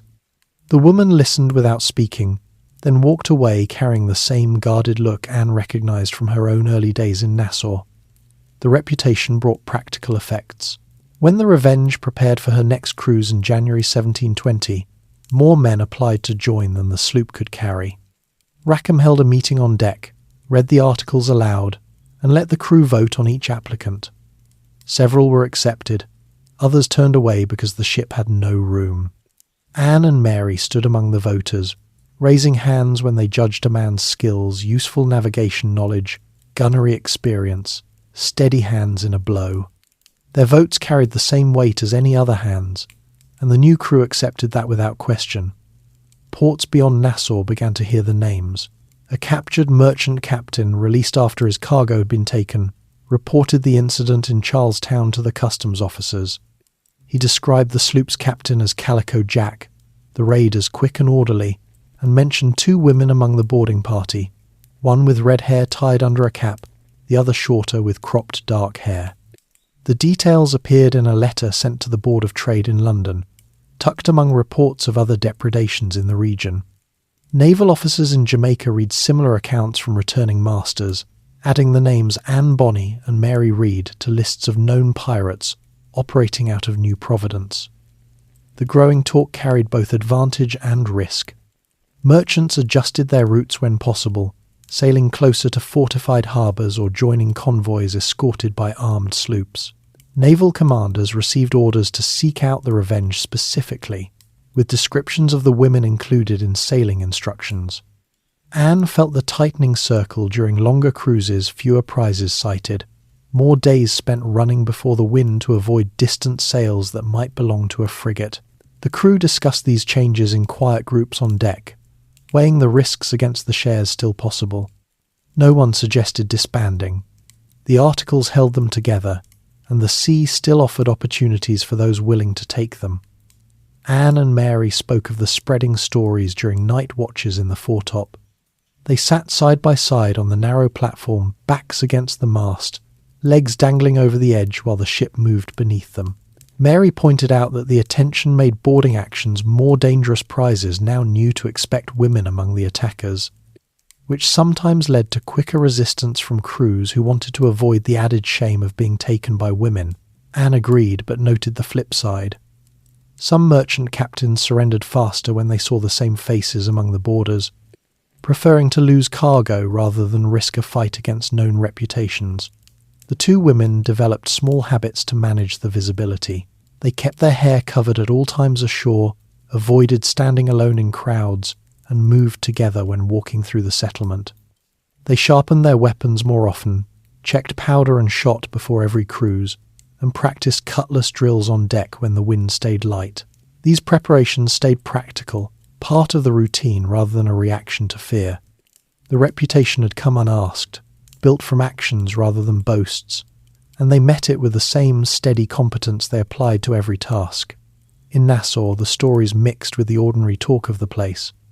Men in the taverns raised mugs to Calico Jack's crew when the Revenge was in port, toasting the women who had earned their shares without flinching.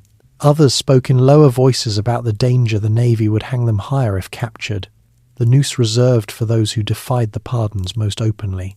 Anne and Mary heard both sides and let the words pass without response.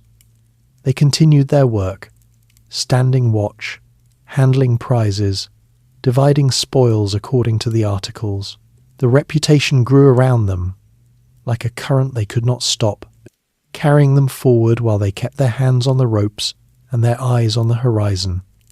The wider world of the fading Golden Age of Piracy pressed closer with each month. British governors tightened their grip, pardons came with stricter conditions, warships patrolled the passages more frequently. Yet the stories of Anne and Mary spread through the loose network of sailors and merchants, creating a quiet legend that both protected and endangered the small band. The women carried the weight of it without complaint, proving their nerve in every action, refusing to back down when the moment required resolve. The reputation had become part of the life they had chosen, useful in some ways, hazardous in others, but always met with the same calm determination that had brought them this far. Pirate, society, and forces. The wider currents of the pirate world moved around the Revenge, like the trade winds that pushed her from one quay to the next. By early 1720, the settlement at Nassau had lost some of its earlier openness. Governor Rogers had rebuilt parts of the stone fort overlooking the harbour, posting armed guards at the main gate and sending small patrols through the sandy paths each evening. The taverns still filled at night, but the conversations carried a new caution. Men who had once boasted openly about their last prize now spoke in lower voices or stepped outside to finish their sentences. Anne and Mary noticed the shift when they went ashore for stores. Fewer new faces among the crews, more familiar ones who had accepted pardons and now worked on legitimate trading sloops. The loose alliances that held the pirate groups together operated on simple agreements rather than formal treaties. Crews from different sloops met at hidden anchorages to share intelligence about merchant routes or naval movements. Rackham's men sometimes joined forces with another captain for a larger raid, combining firepower for a few days before separating again to avoid drawing too much attention. Anne took part in one such meeting off Andros Island in February, where the Revenge lay alongside a brig from Jamaica. The two captains consulted on deck while the crews swapped rum and tobacco. The discussion stayed practical: which passage the next sugar fleet would likely use, how many guns each ship carried, the exact division of any joint prize. No signatures were required. A handshake and a shared mug of grog sealed the arrangement. The alliance lasted only until the target was taken, then each vessel went its own way. Mary observed these meetings with the same quiet attention she gave to everything. She pointed out to Anne that the alliances worked because every man understood the articles applied only to his own ship. No single leader controlled the whole group, and that absence of central command kept the Navy guessing. The two women sat on the rail during these gatherings, listening to the captain's plans and noting which crews seemed steady and which carried too many hot heads. The pattern reminded Anne of the way planters in Carolina had formed temporary partnerships for a harvest or a road repair. Except here, the stakes involved powder and steel instead of rice and timber. The lingering influence of the old Nassau Republic still shaped daily choices. Years earlier, when the island had operated almost as its own small state, Crews had voted on every major decision and shared the harbour as common ground. That spirit remained in the way men still gathered to settle disputes by majority vote rather than by the captain's word alone. Anne saw it in action one afternoon when two crews argued over a disputed water cask on the beach. Instead of fighting, they called a quick meeting under a palm tree, heard both sides, and decided the shares by show of hands. The decision stood without further complaint. The habit had survived Rogers's efforts to impose order because it suited the men who had chosen this life precisely to escape stricter hierarchies. Daily routines in Nassau reflected the same loose structure. Anne and Mary continued their laundry work for extra coin when the Revenge was in port, but they now washed shirts for several different crews rather than one. The women who ran the cook shops along the shore traded gossip about which governors had sent new warships and which captains had slipped away to Cuba.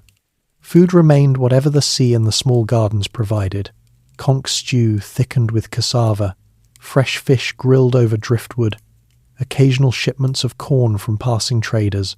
Clothing stayed practical trousers and shirts patched until the fabric gave way, then replaced from captured stores. The settlement had no formal church services or courts.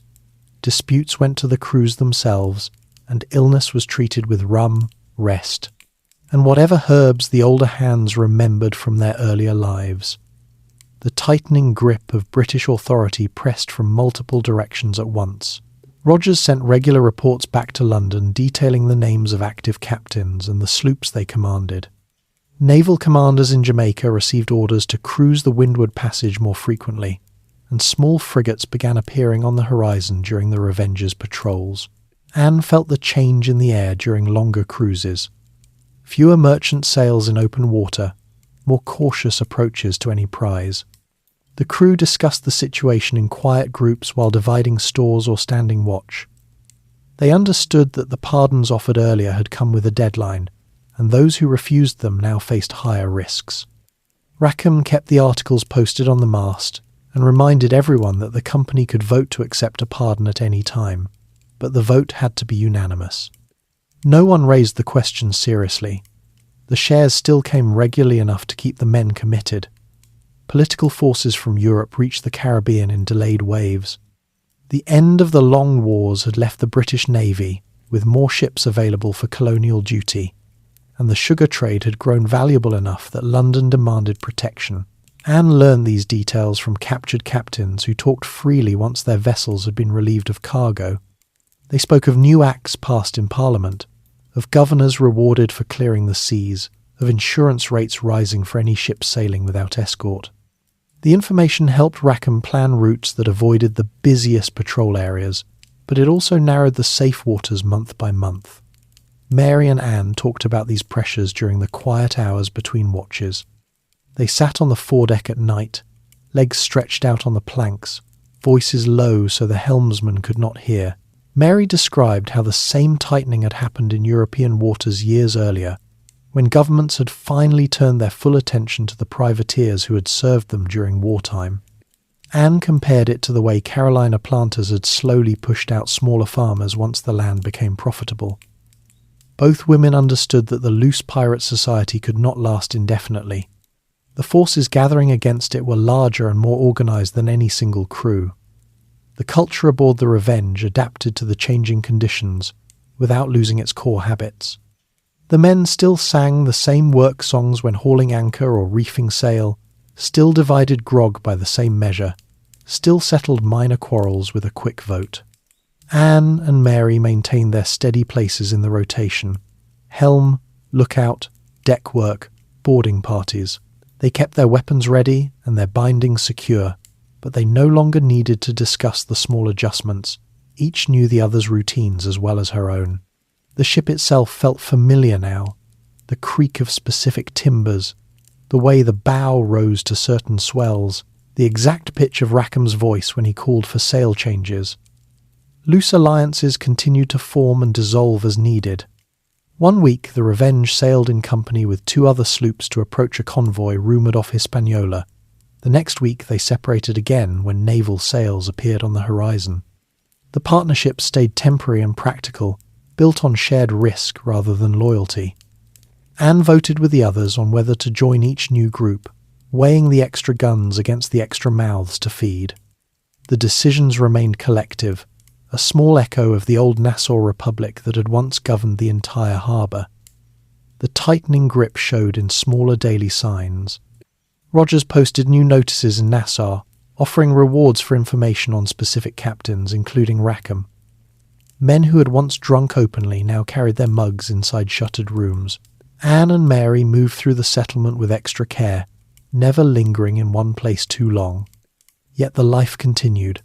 Watches stood, prizes taken when opportunity allowed, shares divided according to the articles. The pirate society around them had begun to shrink, but the forces that had shaped it, war's end, distant governments, the lure of quick wealth still held the small band together for the time being. Anne felt the balance shifting inside her as well. The reputation that had spread earlier now mixed with the knowledge that the world outside was closing in. She kept her habits unchanged, checking powder, standing her watch, sharing quiet words with Mary, but she stored the larger picture in the same steady way she stored coins in her sea bag. The loose alliances, the lingering spirit of the Republic, and the governor's determined reach formed the background against which every day played out. The Revenge moved through these forces like any other sloop, taking what the sea offered, while the larger order slowly tightened around the entire region. Mounting pressures. The spring of 1720 brought a sharper edge to every day aboard the Revenge. Naval patrols out of Jamaica had doubled since the turn of the year, and the crew felt the change in the reduced number of merchant sails crossing their paths. Rackham adjusted the sloop's course more frequently, swinging north toward the Florida Straits one week and east along the Cuban coast the next, always keeping the low cays in sight as possible hiding places. Anne stood her lookout turns with extra care, the spyglass pressed to her eye longer than before, scanning not just for fat prizes but for the clean lines of a frigate or the low silhouette of a naval sloop that could outgun them in open water. The strain showed first in the stores. Water casks emptied faster on the longer evasion runs, and the cook stretched the salt pork thinner each day. The crew received the same measured pint of water and the same grog ration, but the mood at meals grew quieter. Men chewed their hardtack in silence, eyes on the horizon instead of on each other. Anne noticed the small shifts. The helmsman checking the compass twice as often, the gunner running his hands along the swivel guns, even when no sail appeared. She kept her own habits steady, binding her chest each morning, sharpening her cutlass at the same hour, checking her powder horn for damp, but inside she felt the weight of the extra vigilance pressing on everyone. Pardons offered by Governor Rogers had begun to feel like a closing door rather than an open choice. The first round in 1718 had carried a simple oath and a promise of safety. The new notices posted in Nassau carried stricter terms and shorter deadlines. Men who had accepted earlier pardons now found themselves pressed into naval service or watched closely if they returned to the sea. Rackham read the latest proclamation aloud on deck one calm afternoon, the paper held against the wind while the crew gathered around the mainmast. The vote to stay outside the pardon passed without dissent, but Anne saw the hesitation in a few faces. She understood the calculation. The articles still held them together. Yet every week without a prize made the offer look less foolish to some. Anne began reflecting on the limits of their wandering life during the long night watches. She sat in the foretop with Mary, the two of them sharing the narrow platform while the ship rolled beneath them. The stars stayed clear above the dark water, and the only sounds came from the creak of rigging and the slap of waves along the hull. She thought of the years since leaving Carolina, the move to Nassau, the marriage to James, the step onto the Revenge, and saw how each choice had narrowed the space around her. The freedom she had sought now carried its own chains. Constant movement to avoid capture, reliance on the next prize for food and powder, the knowledge that the sea offered no permanent home. She kept these thoughts private, speaking only of wind shifts or distant lights, but the inward accounting stayed with her through the dark hours. The people around her depended on her resolve in ways that grew clearer each week. Rackham consulted her more often on small decisions, whether to risk a run toward a sighted sail or slip into a quay, instead trusting her steady judgment from the lookout post. Mary relied on their quiet partnership during boarding preparations, the two of them checking each other's weapons and bindings without needing words. The newer hands who had joined after the spreading reputation looked to both women for the calm example they set when the cry came to prepare for action. Anne felt the responsibility settle on her shoulders like an extra layer of canvas in a blow, not heavy enough to break her but impossible to ignore. Daily life adapted to the mounting tension without breaking its rhythm. The deck scrub still happened at dawn, the holystones moving back and forth across the planks while the sun rose behind them. Anne pushed with the same even pressure, her arms finding the familiar motion even when her mind stayed on the horizon. Meals remained at the fixed hours, the cook boiling the thinning rations in the galley cauldron and ladling them out with the same wooden dipper. Grog came twice a day, the measure watered down further to stretch the supply, and Anne sipped hers slowly while leaning against the bulwark. She developed the habit of saving a small portion of her biscuit for later, tucking it into her shirt pocket against the chance of a sudden chase that might delay the next meal. The political forces closing in reached the ship through captured vessels and passing news. A small fishing smack taken off Andros carried a passenger who had spoken with officials in Nassau. Rogers had sent fresh requests to London for more warships, and the governors of Carolina and Jamaica had agreed to share intelligence on pirate movements. The passenger repeated the details under quiet questioning in the cabin, his voice steady because no harm had come to him or his boat. Rackham listened without interrupting, then ordered the man released with enough provisions to reach the nearest port. Anne stored the information beside her other observations, the increased number of lanterns on distant shores at night, the absence of familiar trading sloops that had once crossed their path regularly. Mary felt the strain in her own way.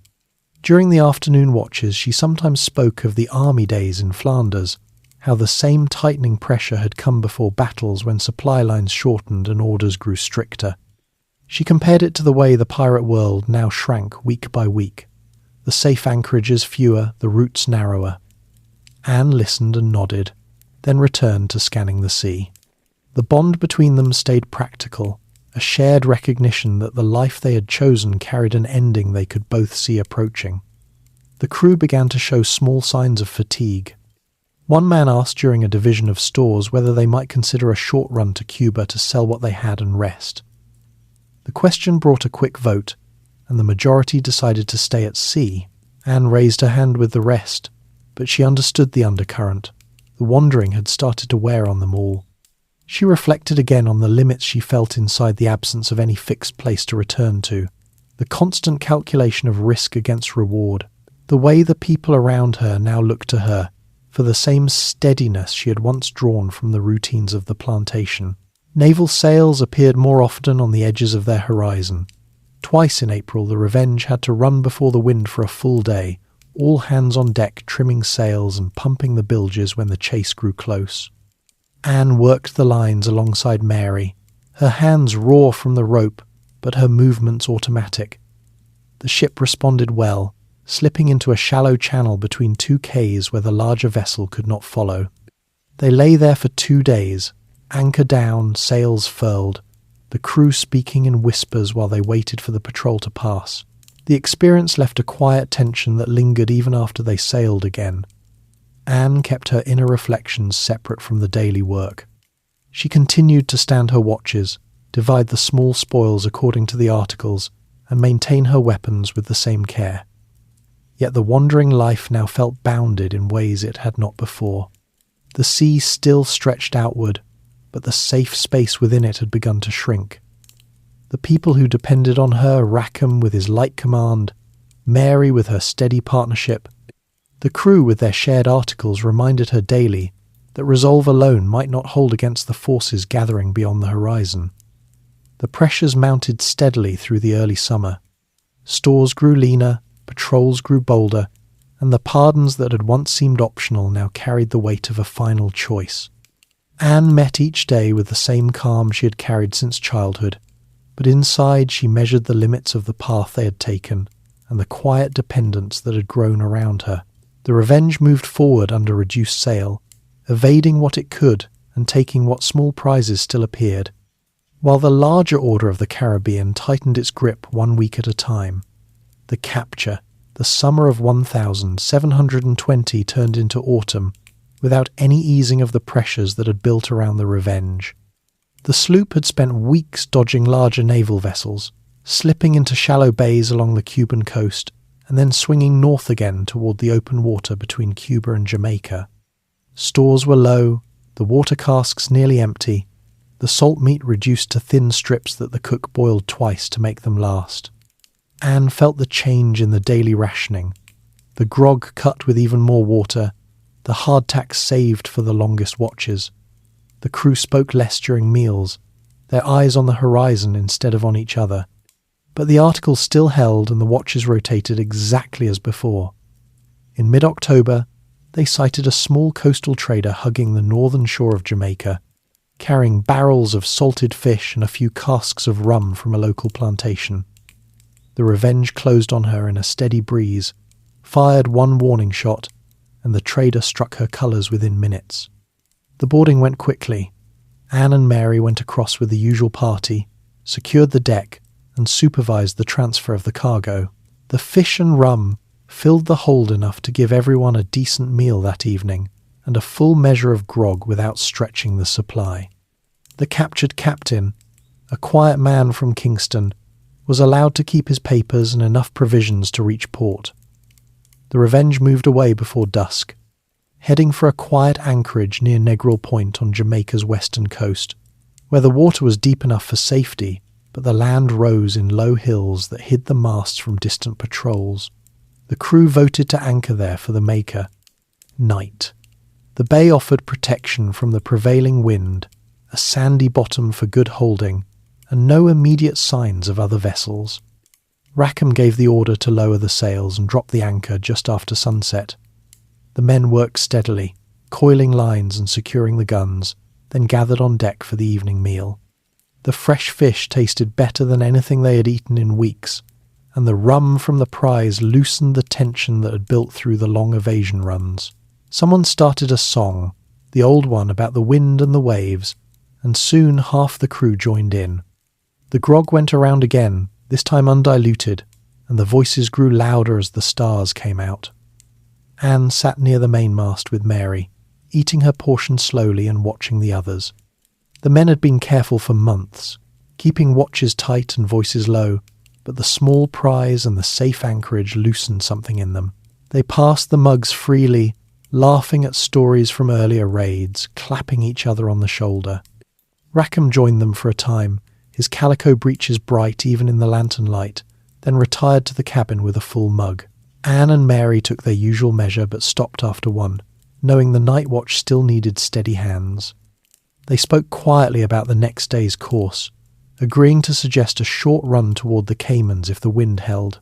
The conversation stayed practical, the same tone they had used since the careening on the quay. The drinking continued long after the meal ended. The men sprawled on deck or leaned against the bulwark, mugs in hand, voices slurring as the rum took hold. One by one they drifted into sleep where they sat, heads on coiled rope or against the mast. The lanterns burned low, casting soft circles of light on the planks. Anne checked the anchor line once, then took her place at the helm for the middle watch while Mary stood lookout in the foretop. The ship lay still in the calm bay, the water lapping gently against the hull, the only movement, the slow swing of the lanterns. Neither woman saw the approach at first. Captain Jonathan Barnett's armed sloop had left Jamaica earlier that day under orders to hunt active pirates in the area. His vessel carried more guns than the Revenge, and a crew of trained naval hands who moved without noise. They came in under reduced sail, using the darkness and the low hills to cover their approach, the lanterns doused and the oars muffled when they drew close. Barnett had received reports of Rackham's sloop in these waters, and had positioned his ship to cut off the bay's narrow entrance. Anne noticed the change when the first grapples hit the rail. The sound was soft but unmistakable, metal scraping wood. She turned the helm slightly to feel the ship's response, and saw dark shapes moving across the gap between the vessels. Mary called down from the foretop at the same moment, her voice low but clear. The two women moved without hesitation. Anne secured the wheel and drew her pistols and cutlass. Mary slid down the ratlines with her own weapons ready. The rest of the crew remained where they had fallen, the rum holding them in heavy sleep. Barnett's men boarded in force, 20 or more, stepping onto the deck with cutlasses drawn and pistols cocked. Anne fired first, aiming at the nearest boarder and dropping him with a clean shot to the chest. The flash lit the deck for an instant, showing the surprised faces of the attackers. Mary fired her pair of pistols in quick succession, hitting 2 more before they could close the distance. The noise finally stirred some of the Revenge's crew, but the men rose slowly, fumbling for weapons, their movements clumsy from the drink. A few managed to stand and swing a cutlass before falling back under the weight of the boarders. Anne and Mary fought side by side near the mainmast. Anne parried a cutlass strike with her own blade, then drove the point home in a short thrust that ended the fight for that man. Mary moved with the same steady precision, blocking a pistol shot with her cutlass and stepping inside the attacker's reach to finish him with a single blow. The deck became a confusion of shadows and steel, but the two women held their ground, covering each other's flanks and calling out warnings when another boarder approached from the side. The rest of the crew could not rally. The rum had done its work too well, and most lay where they had dropped or were quickly overpowered. Barnett himself came aboard once the fighting slowed, ordering his men to secure the prisoners. He recognized Rackham and the others from the descriptions that had circulated for months. Anne and Mary continued to resist, even as the numbers against them grew. Anne swung her cutlass in a wide arc that kept 3 men at bay until one landed a glancing blow to her arm. Mary fired her last loaded pistol and then used the empty weapon as a club to knock another boarder back. Their stand lasted longer than any of the men's, long enough for Barnett to pause and watch with a mixture of surprise and respect. The fight ended when the boarders finally surrounded them. Anne and Mary lowered their weapons only when further resistance would have meant pointless injury to themselves and the already subdued crew. Shackles went on their wrists, the iron cold and heavy after the heat of the fight. The Revenge's men were rounded up and transferred to Barnett's sloop, some still half asleep and protesting weakly. The captured vessel was taken in tow, her sails set under Barnett's command for the short run back toward Spanish Town. Anne stood on the deck of the new vessel as the bay receded behind them, the shackles chafing against her skin. Mary stood nearby, their shoulders touching in the crowded space. The night air felt cooler now, carrying the smell of the Jamaican shore. The crew around them remained quiet, the effects of the rum mixing with the shock of sudden capture. Anne felt the same steady calm she had carried through every watch and every raid.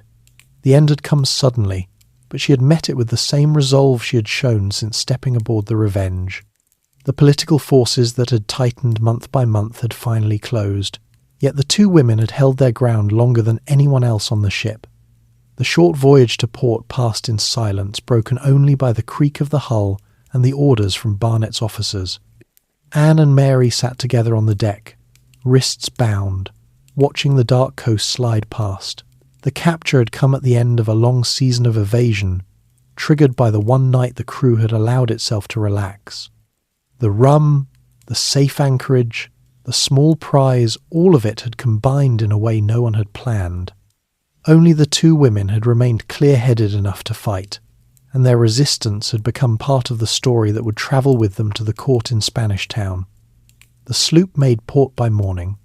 The prisoners were marched ashore under guard, the chains rattling on the stone wharf. Anne and Mary walked with the others, their steps steady despite the weight of the iron. The sun rose over the hills behind the town, lighting the wooden buildings and the dirt streets that led to the jail. The wider world of governors and naval orders had caught up at last, but the two women carried the memory of their stand on the deck through the short journey inland. The capture marked the end of the wandering life they had known, yet it had come on their own terms, with their weapons in hand and their partnership unbroken. Trial in Jamaica, the prisoners from the Revenge reached Spanish Town under a heavy guard on the morning after the capture. The town lay inland from the coast, its streets lined with low stone and wooden buildings that housed the colonial administration, the courts, and the jail. The air felt thicker here than on the water, carrying the smells of wood smoke, livestock, and the faint rot from the nearby river. Anne and Mary walked in the middle of the line, wrists still shackled, the iron links clinking softly with each step. The rest of the crew shuffled behind them, some still groggy from the rum, others silent with the realization of what waited ahead. They were taken first to the jail, a squat stone building with thick walls and iron-barred windows set high above the ground. The guards marched them down a narrow corridor to separate cells. Anne and Mary were placed in adjoining cells with a small barred window between them that allowed quiet conversation when the guards moved away. The space measured perhaps 6 feet by 8, with a stone floor, a single wooden bench, and a bucket in the corner for necessities. The air stayed warm and still, heavy with the scent of damp stone and unwashed bodies from previous occupants. A thin layer of straw covered the floor in places, but most had been trampled into dust. The guards removed the shackles once the women were inside, replacing them with lighter leg irons that allowed movement within the cell, but prevented running. Food came once a day at first, a bowl of cornmeal mush mixed with a little salt pork, a piece of hard bread, and a tin cup of water. Anne and Mary ate slowly, saving small portions for later when hunger sharpened during the night. They spoke in low voices through the bars, sharing observations about the jail's routines, the shift changes of the guards, the sounds of other prisoners down the corridor, the distant clang of the courthouse bell marking the hours. The trial was set for the 28th of November, 1720, in the Vice Admiralty Court housed in a larger stone building near the centre of town. The prisoners were brought in chains under armed escort, marched through the streets while small crowds gathered to watch. Anne walked with her head up, eyes forward, feeling the weight of the leg irons but keeping her steps even. Mary matched her pace beside her. The courtroom itself was a plain chamber with high ceilings, wooden benches for spectators, and a raised platform where the judge and his assistants sat. The air inside carried the smell of polished wood, candle wax, and the faint sweat of the assembled crowd. The trial proceeded under the authority of the 1717 Act of Parliament that extended the jurisdiction of Vice Admiralty courts to piracy cases in the colonies. The judge, a colonial official appointed for the purpose, read the charges aloud. That John Rackham, Anne Bonny, Mary Read and the others had, on divers days and times between August and October 1720, committed acts of piracy and felony upon the high seas, contrary to the laws of the realm. The evidence came from Captain Barnett's testimony, from the captured papers and cargo found aboard the Revenge, and from the confessions of several crew members who had turned King's evidence in exchange for leniency. Rackham was called first. He stood in chains before the bench, his calico breeches still bright but stained from the capture. The judge asked if he had anything to say in his defence. Rackham answered that he had sailed under articles agreed by the company, that no unnecessary violence had been used in their actions, and that he had accepted no pardon because he believed the offers carried hidden conditions. His words stayed calm, but the courtroom remained silent except for the scratch of quills on paper as the clerks recorded every line. The judge pronounced the verdict quickly: guilty of piracy. Sentence followed immediately, death by hanging. Rackham was led away without further words. The rest of the male crew followed in turn. Most offered little defence. Some repeated Rackham's points about the articles, others simply stood mute. The court found them all guilty. Sentences of death were passed on each in the same measured tone. Anne and Mary were called last. They stood side by side before the bench, leg irons clinking softly when they shifted weight. The judge addressed them directly, noting that the evidence showed they had taken active parts in boarding actions and in the resistance during the capture.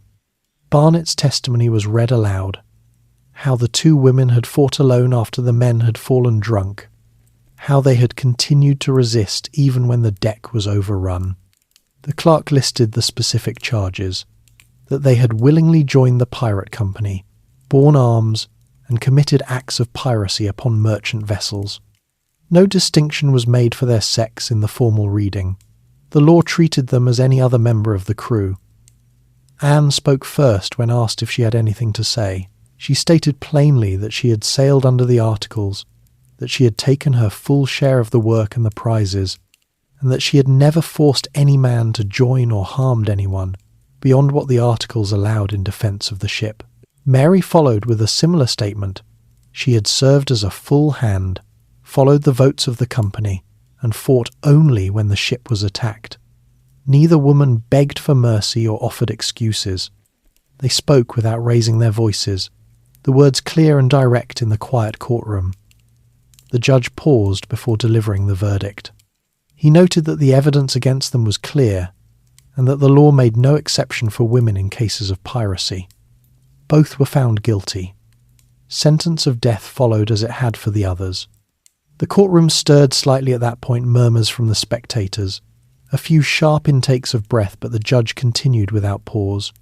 He then asked the standard question, whether either woman knew of any reason why sentence should not be passed.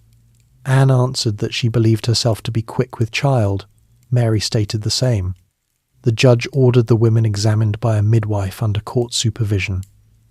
The examination took place the next day in a private room within the jail. A midwife from the town, experienced in such matters, confirmed that both women were indeed pregnant. The report was presented to the court, and the judge ruled that execution would be suspended until after the births. The men, including Rackham, received no such reprieve. They were taken away to await the gallows set up near Gallows Point on the coast.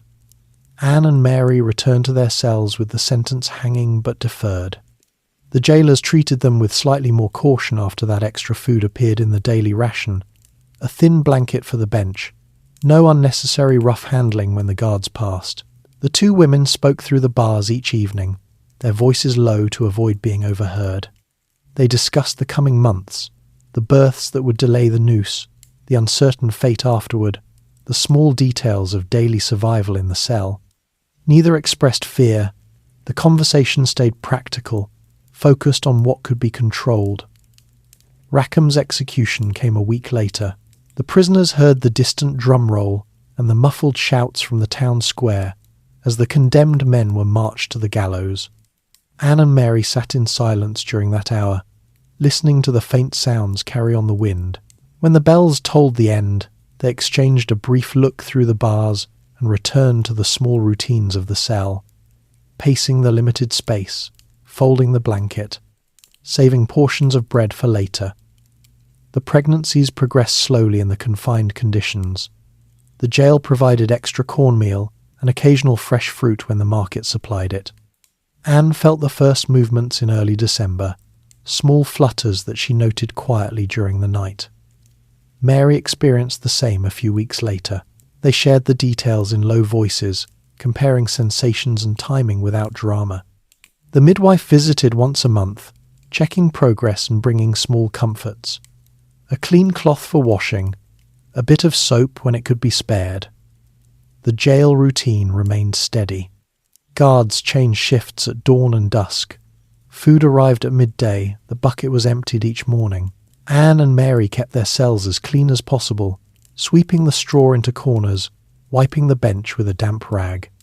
They exercised within the limits of the space. Slow walks back and forth, arm stretches to maintain strength. The leg irons stayed on, the chain just long enough to allow movement but short enough to remind them of their status. The wider world outside the jail continued its own course. News of the trial reached Nassau and Charlestown through returning ships and official dispatches. The stories grew in the telling. The women who had fought to the last, the drunken crew, the captain in his bright calico.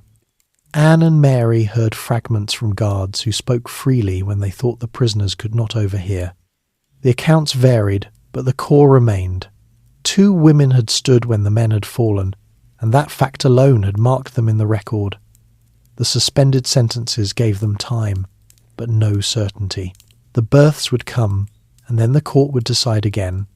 Anne and Mary prepared as best they could in the small space, counting the days, noting changes in their bodies, maintaining the same steady calm that had carried them through every watch and every raid.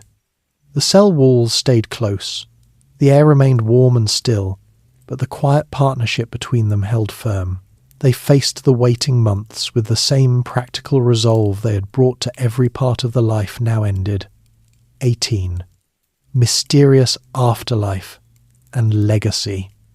The births came in the early months of 1721, separated by only a few weeks. Anne's child arrived first, a boy born in the dim light of the jail cell with a midwife and a female guard present. The labour lasted through the night, the stone walls muffling the sounds that carried down the corridor. Mary's daughter followed soon after, the process quieter but no less steady. The jail provided extra blankets and a small amount of milk when it could be spared from the town's supply. Both children were healthy enough under the circumstances, small but strong, with the same watchful eyes their mothers carried. The newborns stayed with their mothers in the cells for the first weeks. Anne cradled her son during the quiet hours, feeding him what milk she could produce and supplementing with thin gruel when necessary. Mary did the same, the two women passing small comforts through the bars, a clean rag for wiping, a bit of softened bread. The guards allowed the arrangement without interference, perhaps because the women had caused no trouble since the trial or because the sight of infants softened the routine of the place. The cells remained small and airless, but the presence of the children introduced a different rhythm. The soft sounds of breathing, the occasional cry that echoed off the stone, the careful movements required to keep the space clean. No formal record exists of what happened next. The court had suspended the sentences until after the births, but the law required execution to follow once the women were no longer with child. Yet the expected return to the gallows never came. Weeks turned into months, and the guards continued to bring the daily ration without mentioning any date for the noose. Rumours began to circulate in Spanish Town and Kingston. One story claimed that a private arrangement had been made, perhaps through a sympathetic official or a bribe paid by someone connected to Anne's family in Carolina. Another suggested that the governor himself had quietly intervened, unwilling to hang women who had recently given birth and whose cases had already drawn attention in London. Anne's fate after the trial fades into uncertainty. Some accounts from the period mention a woman matching her description seen in Charlestown several years later, living quietly under a different name and raising a child away from the docks. Others claim she was quietly released after the child was weaned and taken in by a family with ties to her father's old circle, though William Cormac had died in the meantime and left no public acknowledgement of her. The records of the Carolina colony show no clear trace of her return, but the absence of documentation does not rule out a discreet re-entry into a society that had once known her as a scandal. Mary's path remains equally shadowed. A few scattered references in Jamaican court papers and private letters suggest she may have been transported to another colony, or simply disappeared from the jail rolls after a certain date. One persistent rumour held that she died in prison of a fever that swept through the cells in the summer of 1721, though no burial record confirms it.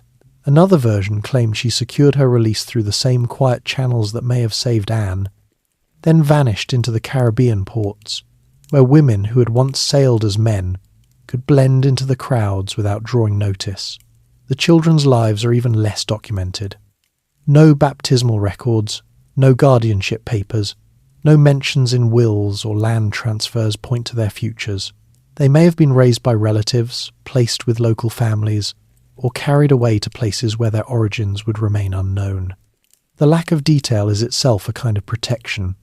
In a world that recorded piracy trials with meticulous care, the quiet disappearance of 2 infants born in a jail cell served to close the chapter without fanfare. The myths that grew around Anne Bonny and Mary Read began almost immediately.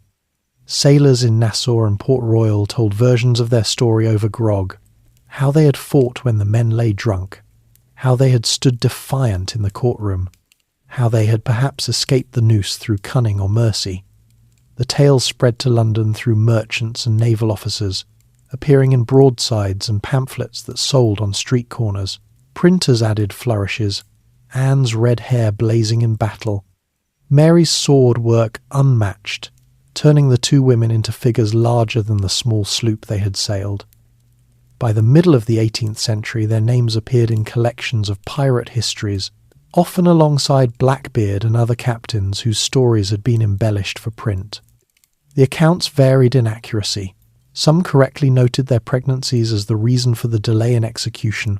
Others invented romantic backstories or dramatic escapes. The truth that they had lived ordinary pirate lives under the Articles, taken their shares, fought when required, and met capture with the same resolve they had shown throughout, became buried under layers of legend. Centuries later, the stories still echo.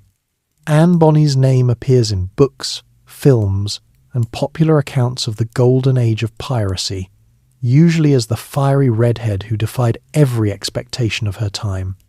Mary Read is remembered alongside her, the woman who had lived as a man through war and sea, her disguise a practical choice rather than a disguise for adventure.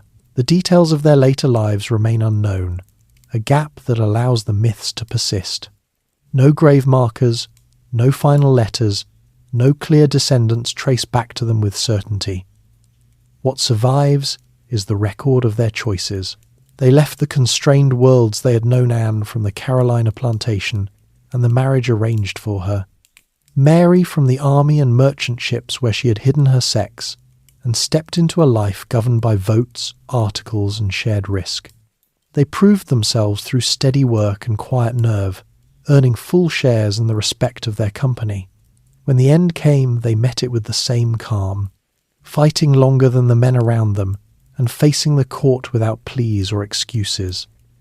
The legacy lies not in the myths that grew afterward, but in the simple fact of their existence. In an age when women were expected to remain within narrow roles, they chose the deck over the household, the cutlass over the needle, the sea over the shore. They navigated the loose pirate society on its own terms, contributing without seeking special treatment, and when the forces of order finally closed in, they held their ground until the last possible moment. Their stories remind that the sea has always carried people who did not fit elsewhere, who sought motion instead of settlement, choice instead of expectation. Anne Bonny and Mary Read were two such people. They lived briefly in the open light of the Caribbean, then slipped back into shadow, leaving behind names that still echo through the centuries. The details of their final years remain uncertain, but the record of their defiance does not. In the quiet of a jail cell, in the months after their children were born, they waited with the same steady calm they had carried through every watch and every raid. Whatever path they took afterward, whether release, escape, or an unmarked end, the choice had always been theirs. The wind still moves across the same waters they sailed. The quays and passages remain, though the sloops are gone and the articles forgotten. Their names linger in the stories told on decks and in taverns, a small reminder that even in the tightest grasp of law and custom, two women once claimed their place on the open sea and held it until the end. Take a slow breath now. Feel the weight of the day ease from your shoulders. The lights are low, the room quiet except for the soft hum you may have turned on earlier. Let the story settle around you like a blanket.